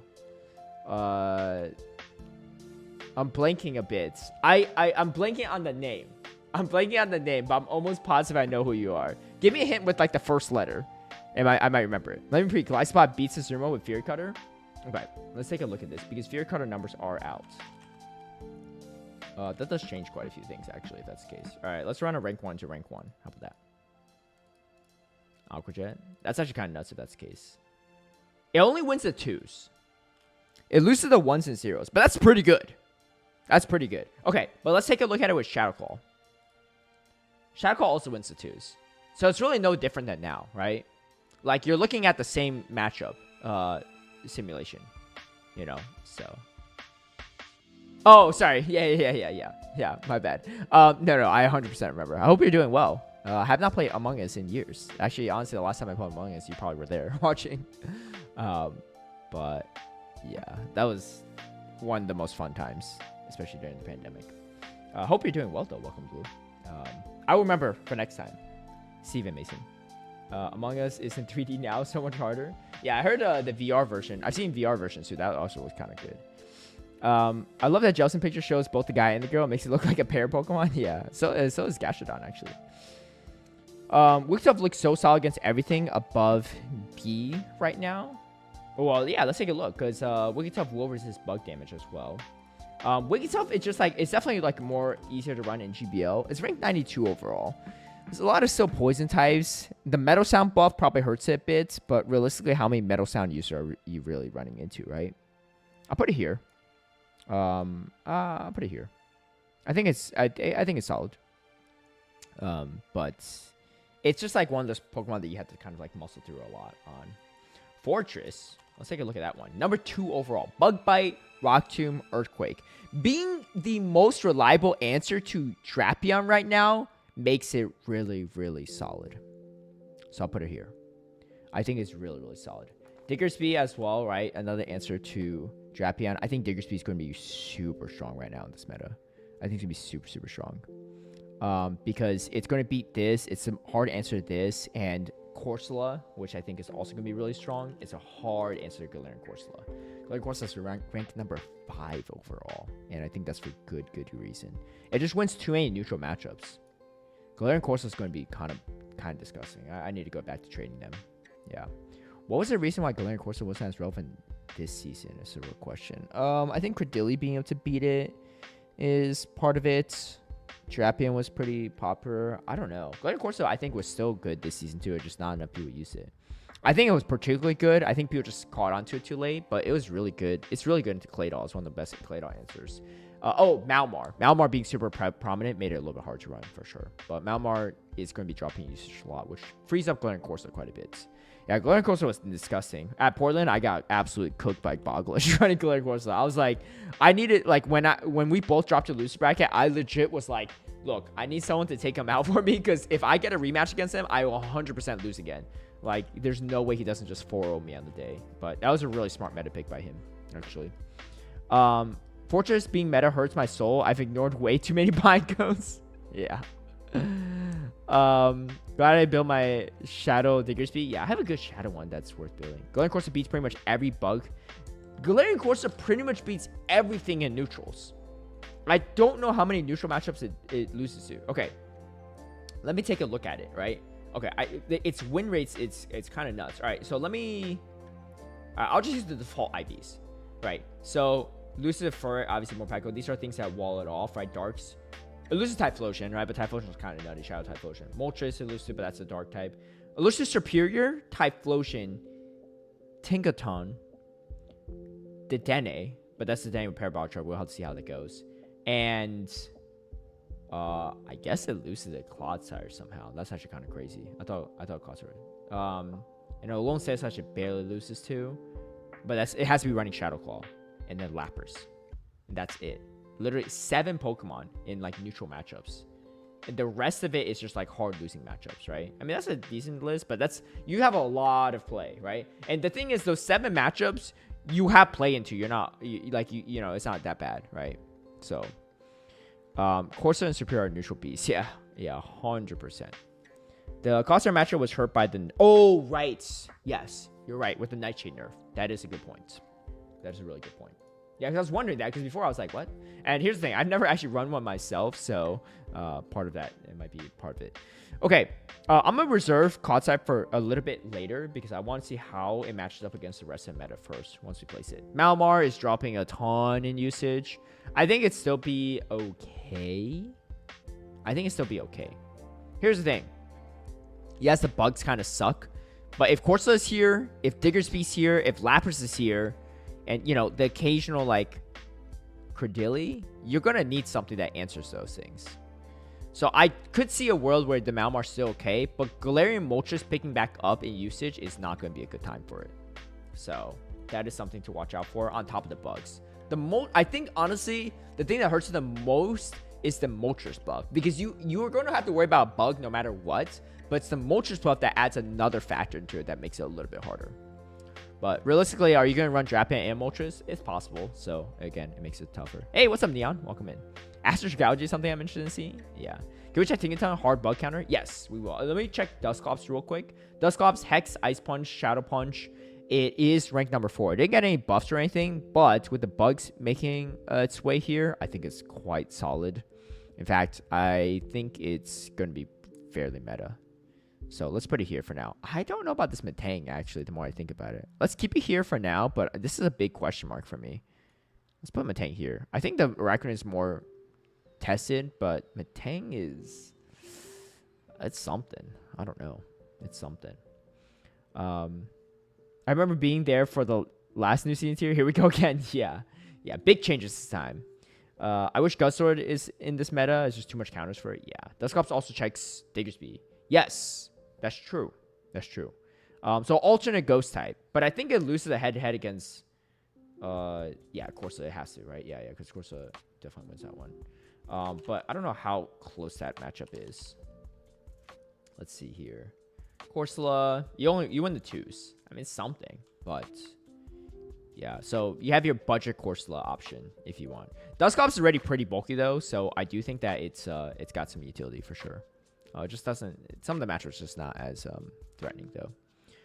Okay, let's go to some of these other things. Dusknoir, I just threw this on there because it was from last season. Rank 17 Shadow. This thing's just not that good. I know it sims well, but it's just not as good as you would hope it to be. I'll put it here, I think. That's a little bit... I think you're just better off running a different ghost type, but Skeletor's a little bit different. Fire Punch Dusclops, anyone? I think you need the Ice Punch for the Digger Speed. And I think you need the Shadow Punch for everything else for neutral. Otherwise, if Digger Speed's not around, for sure. But I think just for the Diggersby alone, I think it's probably worth running the Dusclops. All right, let's take a look at Diggersby real quick. This matchup. Against the Diggersby, yeah, you win it in the 0s and 2s. Now, if you take off, if you put Fire Punch on it instead, you don't win any. You only win the 2 to 0s. So it's kind of a drop-off, unfortunately. Heartless Creed Dustmore got me to Legend 2 seasons in a row, even before Dynamic Punch update. Well, I do believe that it could be solid. I just think you're better off running a different ghost type. But I think none of these things you can't hit Legend with, right? But also, I think the question also is, were you running it in a limited meta, open Great League? Also, this is Great League, by the way, right? Ultra League, different story. 100% Ultra League is way better. But in open Great League, if you're actually climbing with it and hitting Legend with it in open Great League, that's 100% very impressive. I just think that it's still very hard to run compared to other ghost types. Because someone that always comes by when I do tier lists always says, hey, I hit Legend with Drifloon, right? The pre-evolution of Drifloon, right? They're running like double Ghost Flying backline, and they hit Legend with it. Absolutely kudos to them. But it 100% is not a good ghost type. It's just that with enough skill, you can make certain these fringe meta work. Open Ultra League, yeah. Open Ultra League, 100%. When I do the Ultra League tier list in a couple days, it'll definitely be on there. For what it's worth, it is ranked 17th overall for Shadow and 26th overall for non-Shadow. It's still solid. I personally would just opt for probably a different ghost type, just for slightly more bulk. All right, Drift Blim, 76 overall. It's just not as good. I mean, it's okay. I think it's better than some of these things, though. I'd probably put Charge Bug here, actually. Charge Bug probably a little bit better than some of these. Move some of these things around. Do we have any other ghost types? Sableye. Sableye is dropped all the way to 38 overall Shadow. 69 for the non-Shadow. Nice. Okay. I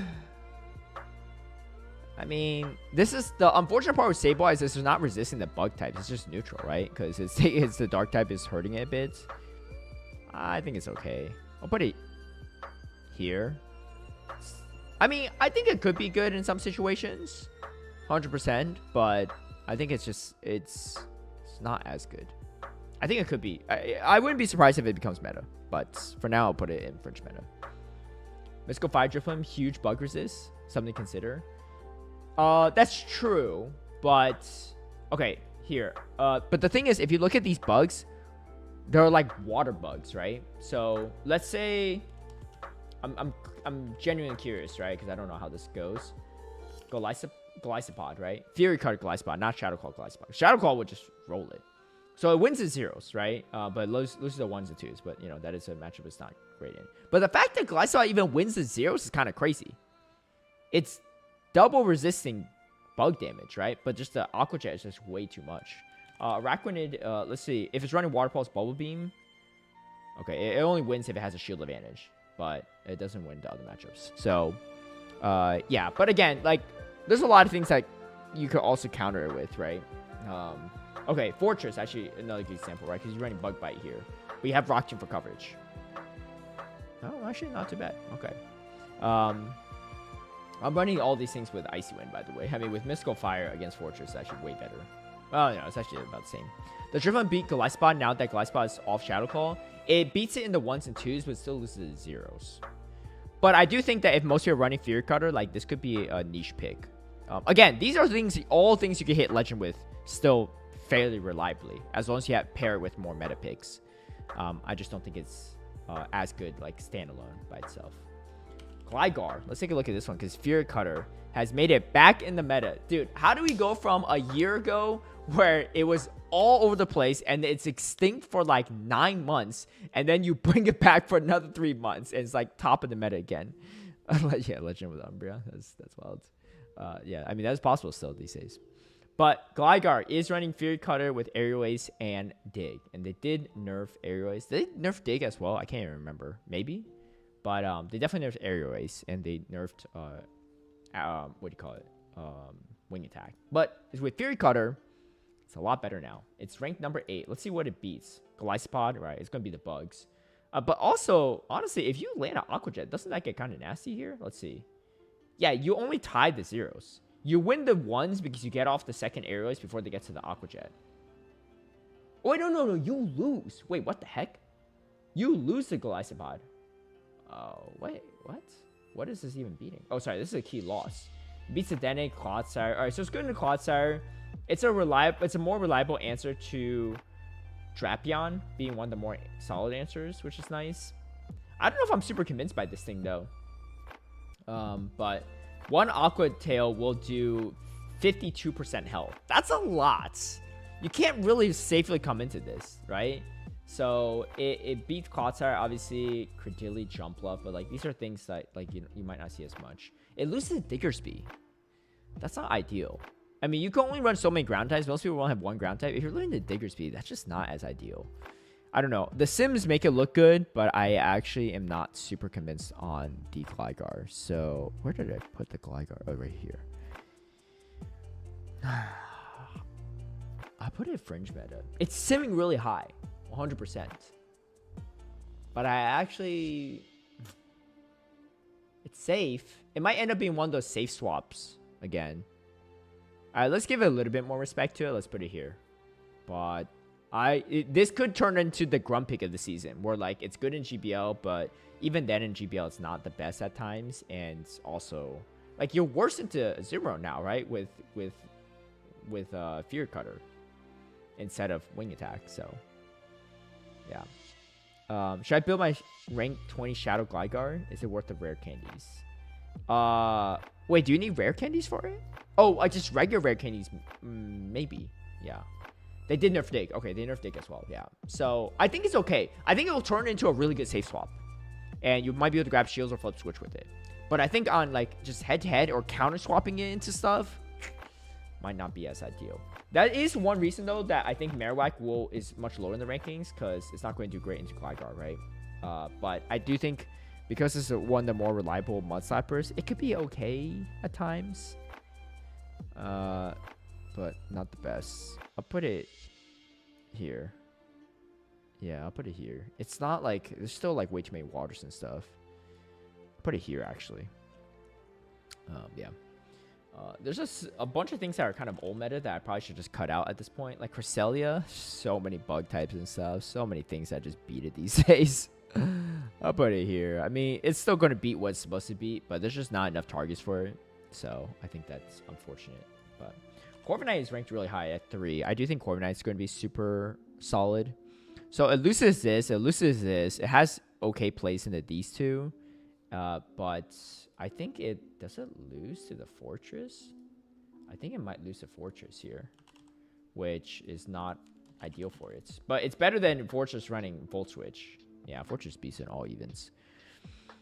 I think Corviknight is solid, but it might be kind of hard to run. Yeah, I think it'll be a little bit on the hard to run side. Actually, I wonder if this thing even beats Moltres, because Moltres is going to be able to only throw resist attacks. Dude, Galarian Moltres with straight flying attacks, all resisted, beats it in the 1s and 2s. That is not a good sign for Corviknight. That's really not a good sign.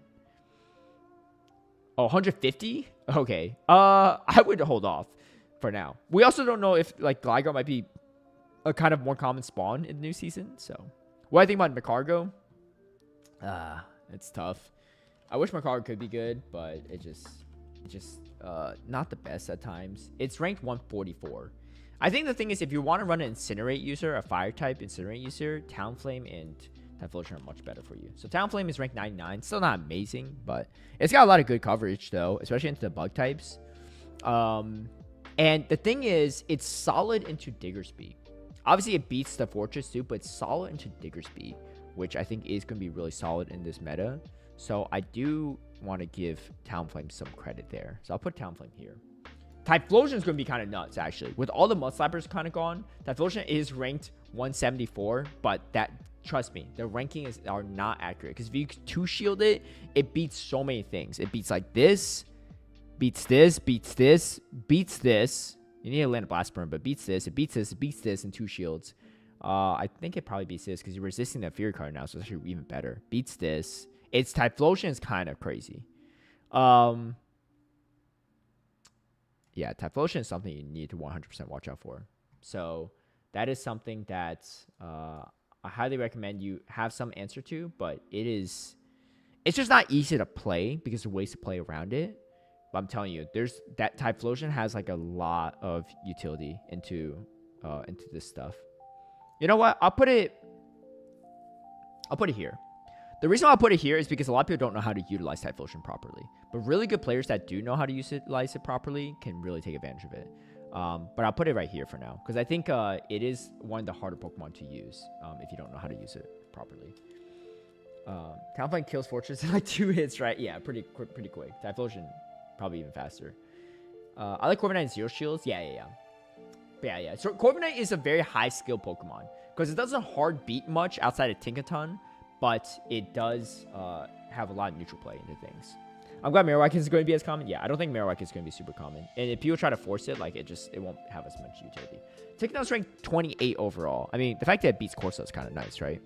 I think Tinkaton is definitely really solid. And the fact that it resists bug types is quite nice for it. I'll put it here. Tinkaton also is one of the more reliable answers to Drapion. That's really good too. Grumpig is probably going to drop a bit. I mean, here's the thing. If Malmar's here, Grumpig's lower for sure, right? Grumpig is definitely like the lesser of the 2 Psywave users. So I would probably put Grumpig at like here. Probably here. Scissor's kind of a... Scissor could be a really weird pick that might actually surprise a lot of people. So that actually might be better than we expect. Let's put some of these random stuff on here. Bastion's ranked 23. All these bug types. I mean, Bastion definitely in GBL is still like a disgusting fiend. So it is what it is, but I don't think it's particularly... I mean, I don't know. It's Bastion, right? Like it's always going to have some type of utility, especially in Go Battle League. I just think the bugs will skew it a bit, but it is still Bastion. I personally wouldn't use it much, but my spirit Pokemon lives on barely. It hangs on, but I mean the stat product in bulk is just insane, right? So I get that. Actually, let's look at the other Rock Throw user. Carbink is at 20. Carbink, I think, is actually decent. Has a lot of play into here. Has play into this. Beats Corsola heads up, like head to head, which is nice, which not a lot of things do. Beats Lapras, has played into this, loses here. I mean, has played into this. I mean, I think Carbink is. I'll put it in top of Fringe. It's hard to run it because it's so slow pacing. It is so slow to its moves. But in the right matchups, I think it's not too bad. Let's take a look at some of these flying electric types. Zapdos at 104. Zapdos is kind of frail. It's really hard to use, I think. It is really, really hard to use. I wish it was better, but it's just like, it's not easy to pilot at all. I'll put it here, I guess. Yeah, it has some interesting matchups, but like, I feel like you're better off. Honestly, I'd probably put it even here. I don't know. Yeah. You could move around there a bit. Emolga, though, I think is much better. 42 overall. Thundershock, Acrobatics, Discharge. Didn't get any updates, but it's really solid into some of these picks, especially with resisting bug damage, right? I don't think it's like going to be really meta relevant, but it has some potential for sure. Maybe here? Yeah, maybe there. Carvings has been an insane lead this season. Yeah. It's definitely if you catch the right people, like people trying to safe swap certain things, Carbing's just kind of disgusting. I mean, I would just run Carbing my sets just now. I'm 4-1 easy in over 3K range. We'll never see Skarmy double grass again. With fire types actually thriving, I would have to go different Pokemon. Skarmy for sure had to drop. Meganium 100% can't be there. Shift probably not either. It had to be like a Credillion, like a Superior. I mean, Jump Off just kind of changed that completely. So I don't know if I could really justify Jump Off because technically, like, it's a flying type more than a grass type. But let's take a look at Jump Off. Ranked 7 overall, Shadow variant with double flying moves. This thing's pretty strong. It's got really good coverage still, and it's just kind of a neutral beast. I think this thing will still be really meta relevant. Yeah, there's not a lot of ground types, but a lot of the rock doors are kind of gone too. I think Jump Love is going to be kind of disgusting still. And I think it's still going to be your best grass type. And it beats bugs, right? So, yeah, that's something to 100% watch out for. Unova Stunfisk is a decent Pokemon right now too. Going to be one of the more reliable answer to Typhlosion. It's not bad into Drapion, but Drapion has play into it. I think the tough part is Diggersby is going to make it hard to play. I think Diggersby is going to be on a lot of teams. Whoa, what did I just do there? Oh, I think I moved this. Where did I put this? Here? I think. I don't know. Let's hope I did that right. Unova Stunfisk. I don't know. Also, this with Earthquake, the Fortress of Earthquake makes it a little bit harder to run. But I think Unova Stunfisk has some utility. The Gligar is going to make it harder, actually, to run. I'll put it here for now. There's a chance that you could bump it up to a meta, but I'll put it there for now. Let's take a look at the other Ice Water type. Dewgong's just like the worst version of Lapras, I feel like. It's just like, why not just run Lapras at that point? You know? So, I think it's okay. It's safe. It beats Diggersby, but I think I'll put it here. Probably right here, yeah. Dedenne, yeah, Dedenne is going to be an interesting one. Look, I put Jump Off and Fringe. Yeah, no, Jump Off is still nutty. And they didn't touch that thing at all. Dedenne, so really depends on how much they buff Parabolic Charge. If they buff it a lot, it could be pretty disgusting. If they don't buff it a lot, maybe a different story. The problem is, it's still going to lose, like, to Diggersby. But it beats Shadow Jump Off, which is kind of nice. I think with Shield Advantage, it kind of could be solid. Gliscod, Lapras, Talonflame, like, the Dedenne could be okay. It just doesn't really have great coverage. I think it really depends on how good Parabolic Charge is. So, if the Parabolic Charge is solid, I think it has a place, for sure. Let's put it... I'll put it here. The reason I put it here is because I just don't know. I just don't know if it's going to be good or not. Also, as a fairy type too, right? So if it doesn't beat Tinkaton, then what's the point, right? Because you're probably going to run Tinkaton over it, right? If you want something that beats Azumarill. It wins the 1s and 2s. Then it could be okay. I'm really just waiting to see how good Parabolic Charge is. How's Cantonian Charizard look? So it's ranked like over 100 something. I don't actually have my list. I think it really depends on how good Ember is. Because if you think about it, Charizard, like, it's too slow, right? It just depends on how fast it gets the moves. But, like, you can't really tank a Aqua Tail from Drapion. Diggersby is, like, pretty... Like, with the quick attack, that damage actually adds up. Corsa probably beats it in the neutrals. You know, and then you have a bunch of water types that, like, aren't too bad into it. Typhlosion has Thunder Punch. Like the Typhlosion and Thunder Punch is pretty much going to one-shot you, right? Especially with Shadow. Whereas Dragon Claw is not going to be enough. So, I think it really just going to depend. I'm not super hopeful for Charizard, but I'd be happy to be pleasantly surprised and proven wrong about Charizard. Yeah, that's one that I'm very okay with kind of rebuffing a bit. It's a very high skill Pokemon, but it's a fun one to watch.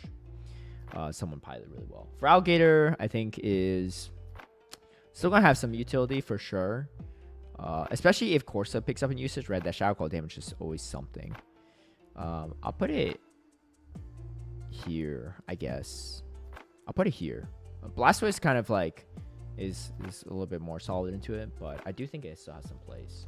Swampert, I was not really a big fan of even in this season, but it's been on here from before, and yeah, I don't know. I just like Claydol beats Swampert in when shields are up. That was my Swampert answer is Claydol. Like they let a Swampert in my Claydol, and they had to swap out right in one of my matches on stream because it just like it's really disgustingly fast though, especially in the Corviknight. It just destroys, but it just doesn't have the bulk as some of these other things. Put it here. I don't know. I'm just not a big fan of Swampert at this moment in time. We take a look at Quagsire though. I think Quagsire is much better. It has Stone Edge coverage, and it's pretty fast. It's going to be good into like fire types. It's one of the more reliable, like kind of reliable instances of Drapion, but not even, right? Put it here. I think it's slightly better than Unova Sunfist because you have better matchups into Diggersby for sure.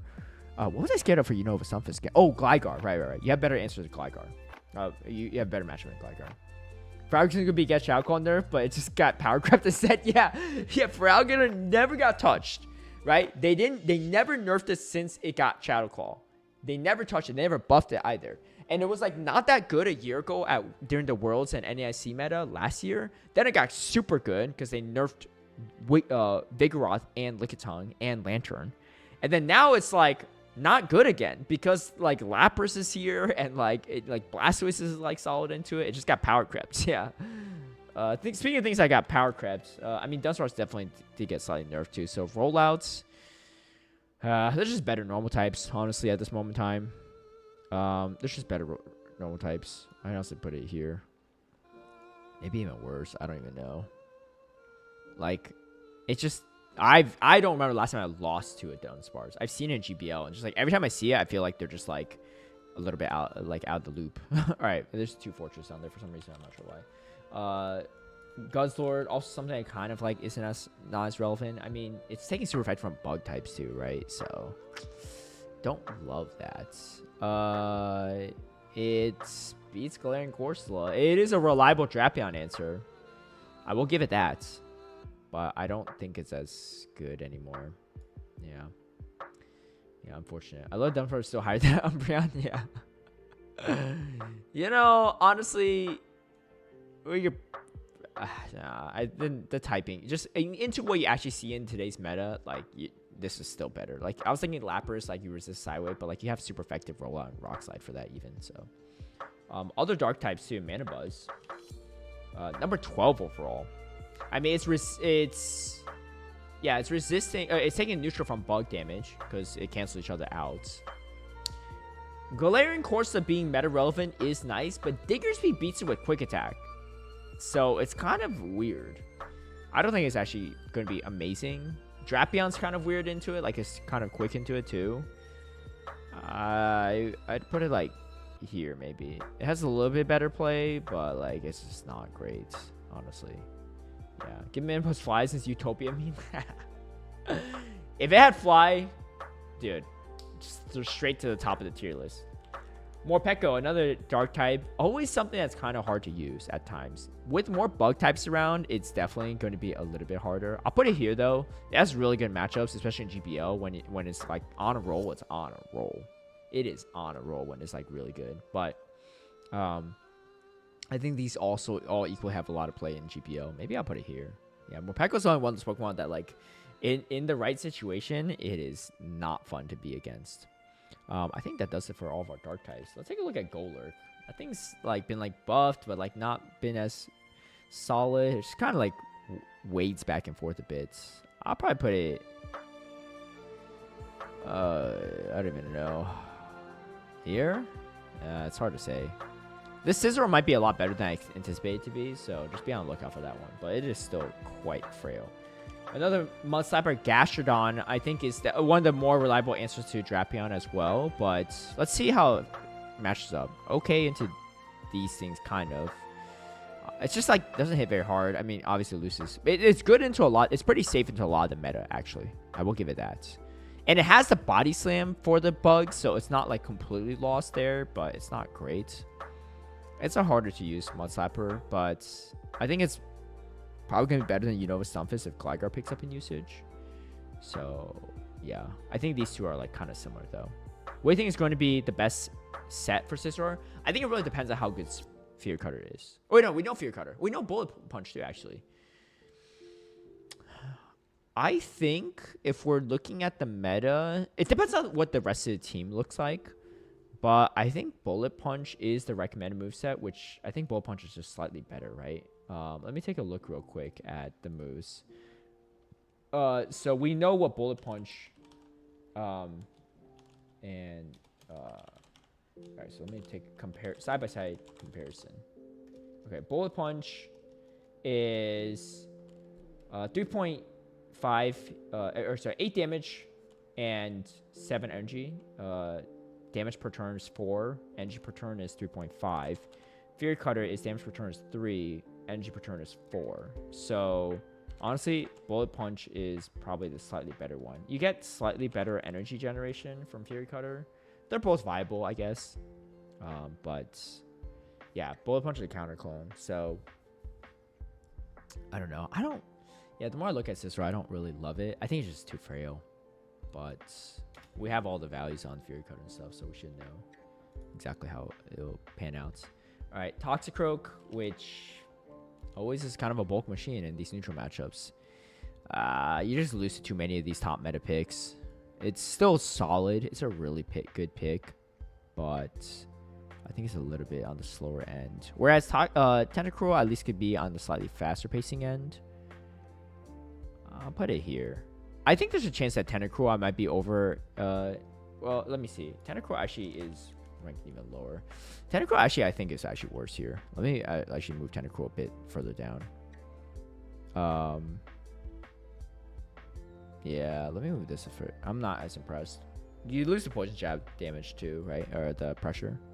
So, I don't know. I don't love Tentacruel at all. Actually, the more I look at it, let's put it here.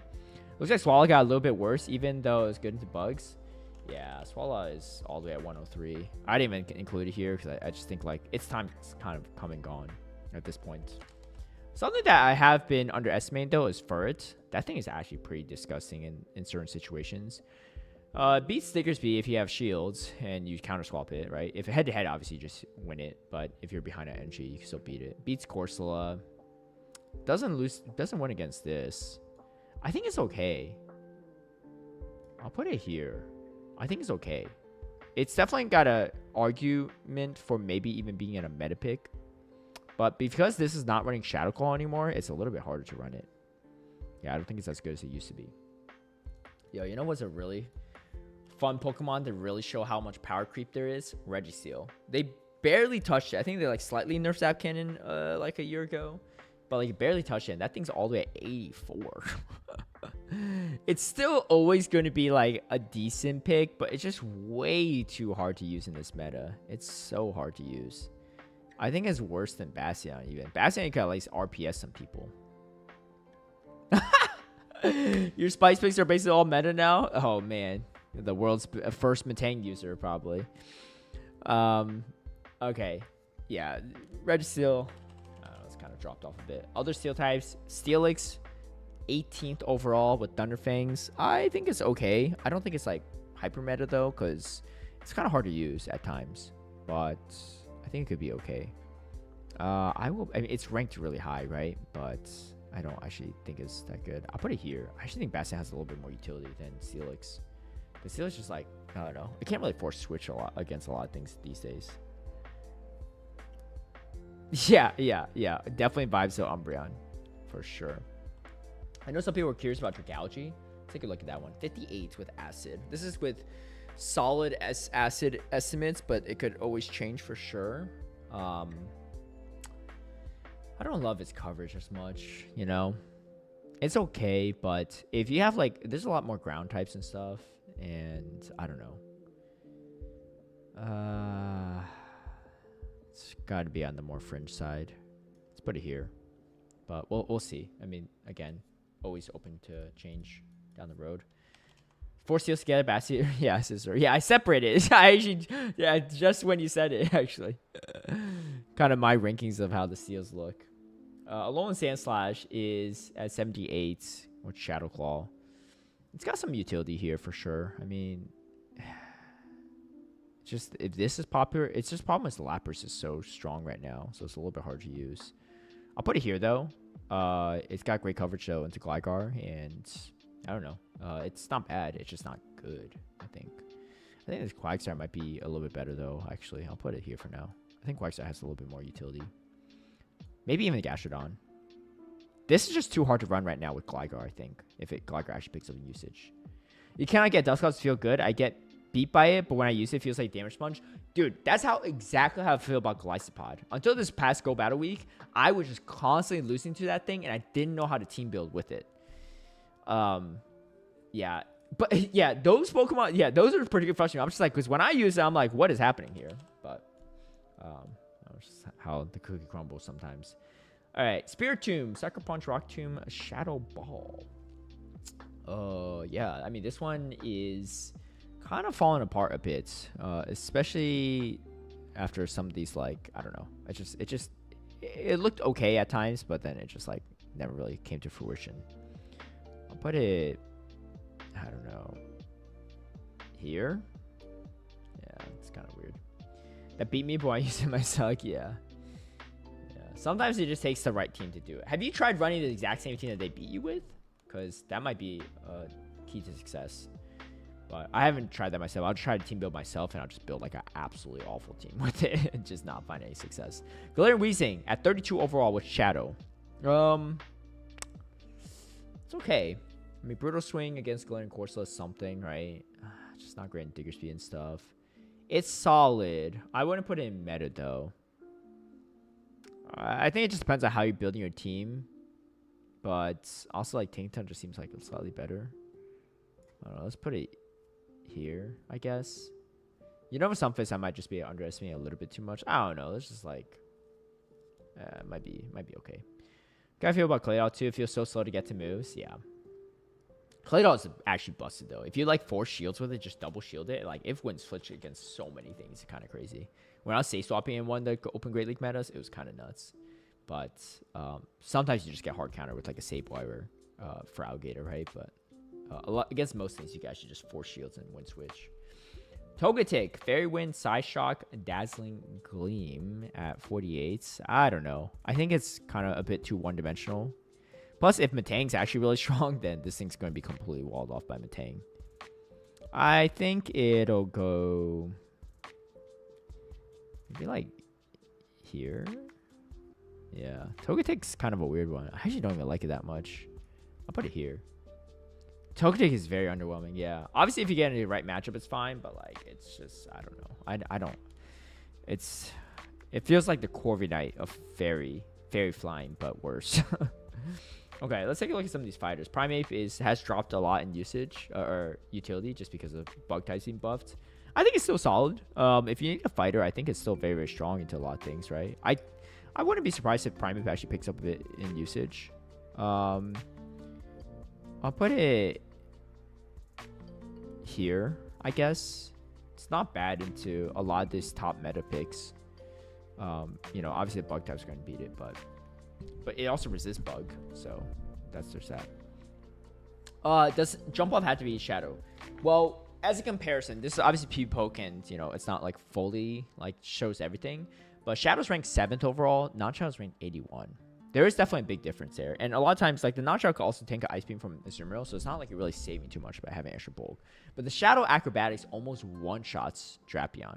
And bad IV Drapions, if you're taking the Fairy Wind damage, it pretty much one-shots you. So it's a big difference, yeah. It definitely can flip some matchups. Definitely one worth grinding for in Rocket Stops, which I believe they are. But if you have a non-Shadow, that's fine. I mean, Out of Pocket won a regional, Milwaukee regional with... was it Milwaukee? Yeah, it was the last regional before this one. With a non-Shadow jump buff. Because he didn't have a Shadow one. And he still won a whole tournament. Like, one of the biggest tournaments in North America. So, it's still very viable. But it's just, I think the non-Shadow's not as good. Even he made the adjustment once he got one. Yeah. I'm finally having use for my Galarian Corsola. Yeah, no, Galarian Corsola is kind of nice. I think it's still actually really good right now, too. Because of all the Claydol all around. It's just that I think people kind of just forgot about it and just started running other stuff. But anyway.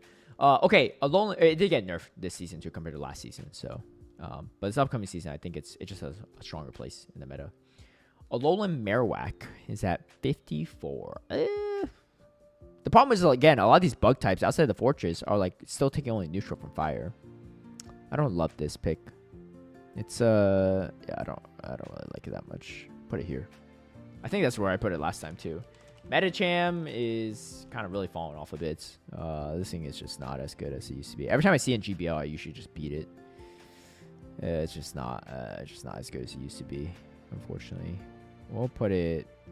I don't even know. I feel bad, but like this thing's just like we'll put it in like the graveyard of like things that used to be good but just aren't good anymore. Can't believe Dunsparce dropped that much too in just a few months. Shadow Annihilate is 34 overall. This thing is actually still proper nutty, so I think it's actually kind of solid still, but I don't think it's as good as the Primeape. Put it here, I think. And non-Shadow is actually worse. I miss when Medi was the GOAT of safe swaps. Yeah.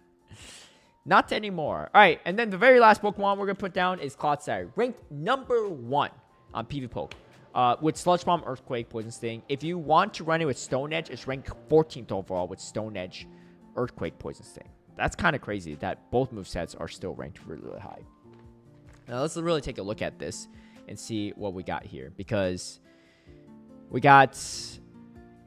yeah, obviously you could beat this if you land an Earthquake, right? This matchup's not great against the Fortress, but yeah, let's take a look exactly how bad it is. So let's assume you have like a rank 1 Clodsire running Sludge Bomb. Let's not put the Earthquake moveset on it because more likely than not you're running Sludge Bomb. And then Fortress. We'll run a rank 1 Fortress. Why not? I mean, Fortress has been out for a while, right? You win the 0s and the 1s. That's kind of crazy. Going straight Earthquake. You're not baiting. The fact that you're beating a Fortress, right, that has super effective damage and you're throwing your only neutral damage. Clodsire Eternal. Yeah. And it beats Corsola. It loses the Digger Speed, of course. You have some play into Lapras and... Oh, you beat Azumarill, but not great into Lapras. You beat this. You beat this. You have play into this. Alright, Golisopod. Let's take a look at this one. So I think if Gligar picks up a lot in usage, then yes, it's a little bit hard to run it. Yeah, you lose all evens to Golisopod, so that is a little bit unfortunate, but you know that does happen. Dusclops, good example of this because it resists the poison damage against a rank 1 Dusclops. What do we got here? Yeah, you lose all those. Okay, so it's not like busted, but it's solid. You lose a Corviknight, hard wall by it if you don't have Stone Edge. And then let's take a look at Metang. If Metang really picks up in usage, let's see how strong it really is. Side Shock, Gyro Ball, Shadow. You lose all even shields, but it's actually a lot closer. Because the Earthquake almost takes it out.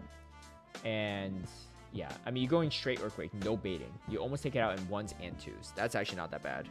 You would think Metang is the counter for it, but it's not that reliable. Beats Credilli. Obviously, against Gligar, you have literally 0 play, especially without Stone Edge. You might have to run Stone Edge, but again, Stone Edge is ranked pretty high. You get completely walled out, but that's not a fun matchup. Yeah, Yeah, so I think it just really depends on if Gligar really picks up a lot in usage. This Gligar iteration does not seem as strong as the last one.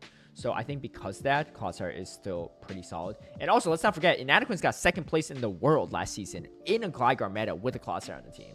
It's just one of the situations where, like, yeah, it's a hard-wall matchup, but if you avoid it, or for the most part you don't get it on it, you're fine, right? It's kind of like Galarian Corsa into Diggersby. Yeah, Clodsire is pretty disgusting still.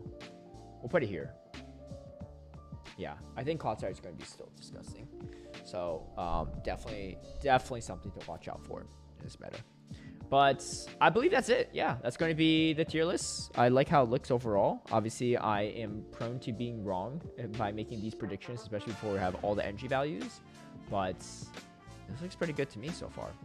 We'll see. Get back to trading Galarian Corsola, because these things, I think it's going to be pretty strong in this meta. Dusclops is like a solid alternative if you don't have it. But yeah, that's going to do it for that. Anyway, stay tuned for my Ultra League take on the meta. So we will definitely cover that in the upcoming days, as well as Master League before the meta drops. So like I said, I am moving like this week, so next time I stream will be a different location. But suggested Corsola teams, great question. So you'll want Diggersby answers. You can run Corsola. Honestly, a solid answer is like Corsola, Azumarill, and like maybe Lapras if you want to be really lazy with it. But I think it's really solid as an option. You could also run like a Azumarill, Drapion, Corsola line. Safe swap the Drapion, draw out the ground type, particularly Diggersby, and then your Corsola might be pretty strong in the back. You also have 2 great answer to Dark types, so Corsola is pretty well protected. Primary Jump Love, that could be answers too, yeah. Yeah, that could definitely be answers. Both can beat the Diggersby. So anyway, that's gonna do it for me. So thank you all for joining in. Yeah, appreciate you stopping by, Nick, and everyone else. And hopefully this will be helpful for the new season, but only time will tell. All I know is I'm gonna get back to hatching Galarian Corsola, and I'm gonna keep trying to get a freaking Galarian Moltres from these adventure insets. I have not seen a single one yet. So I just saw one, but it was over 1500. That's not helpful anyway. So thanks all for tuning in, and I'll catch you all in the next one. Peace out.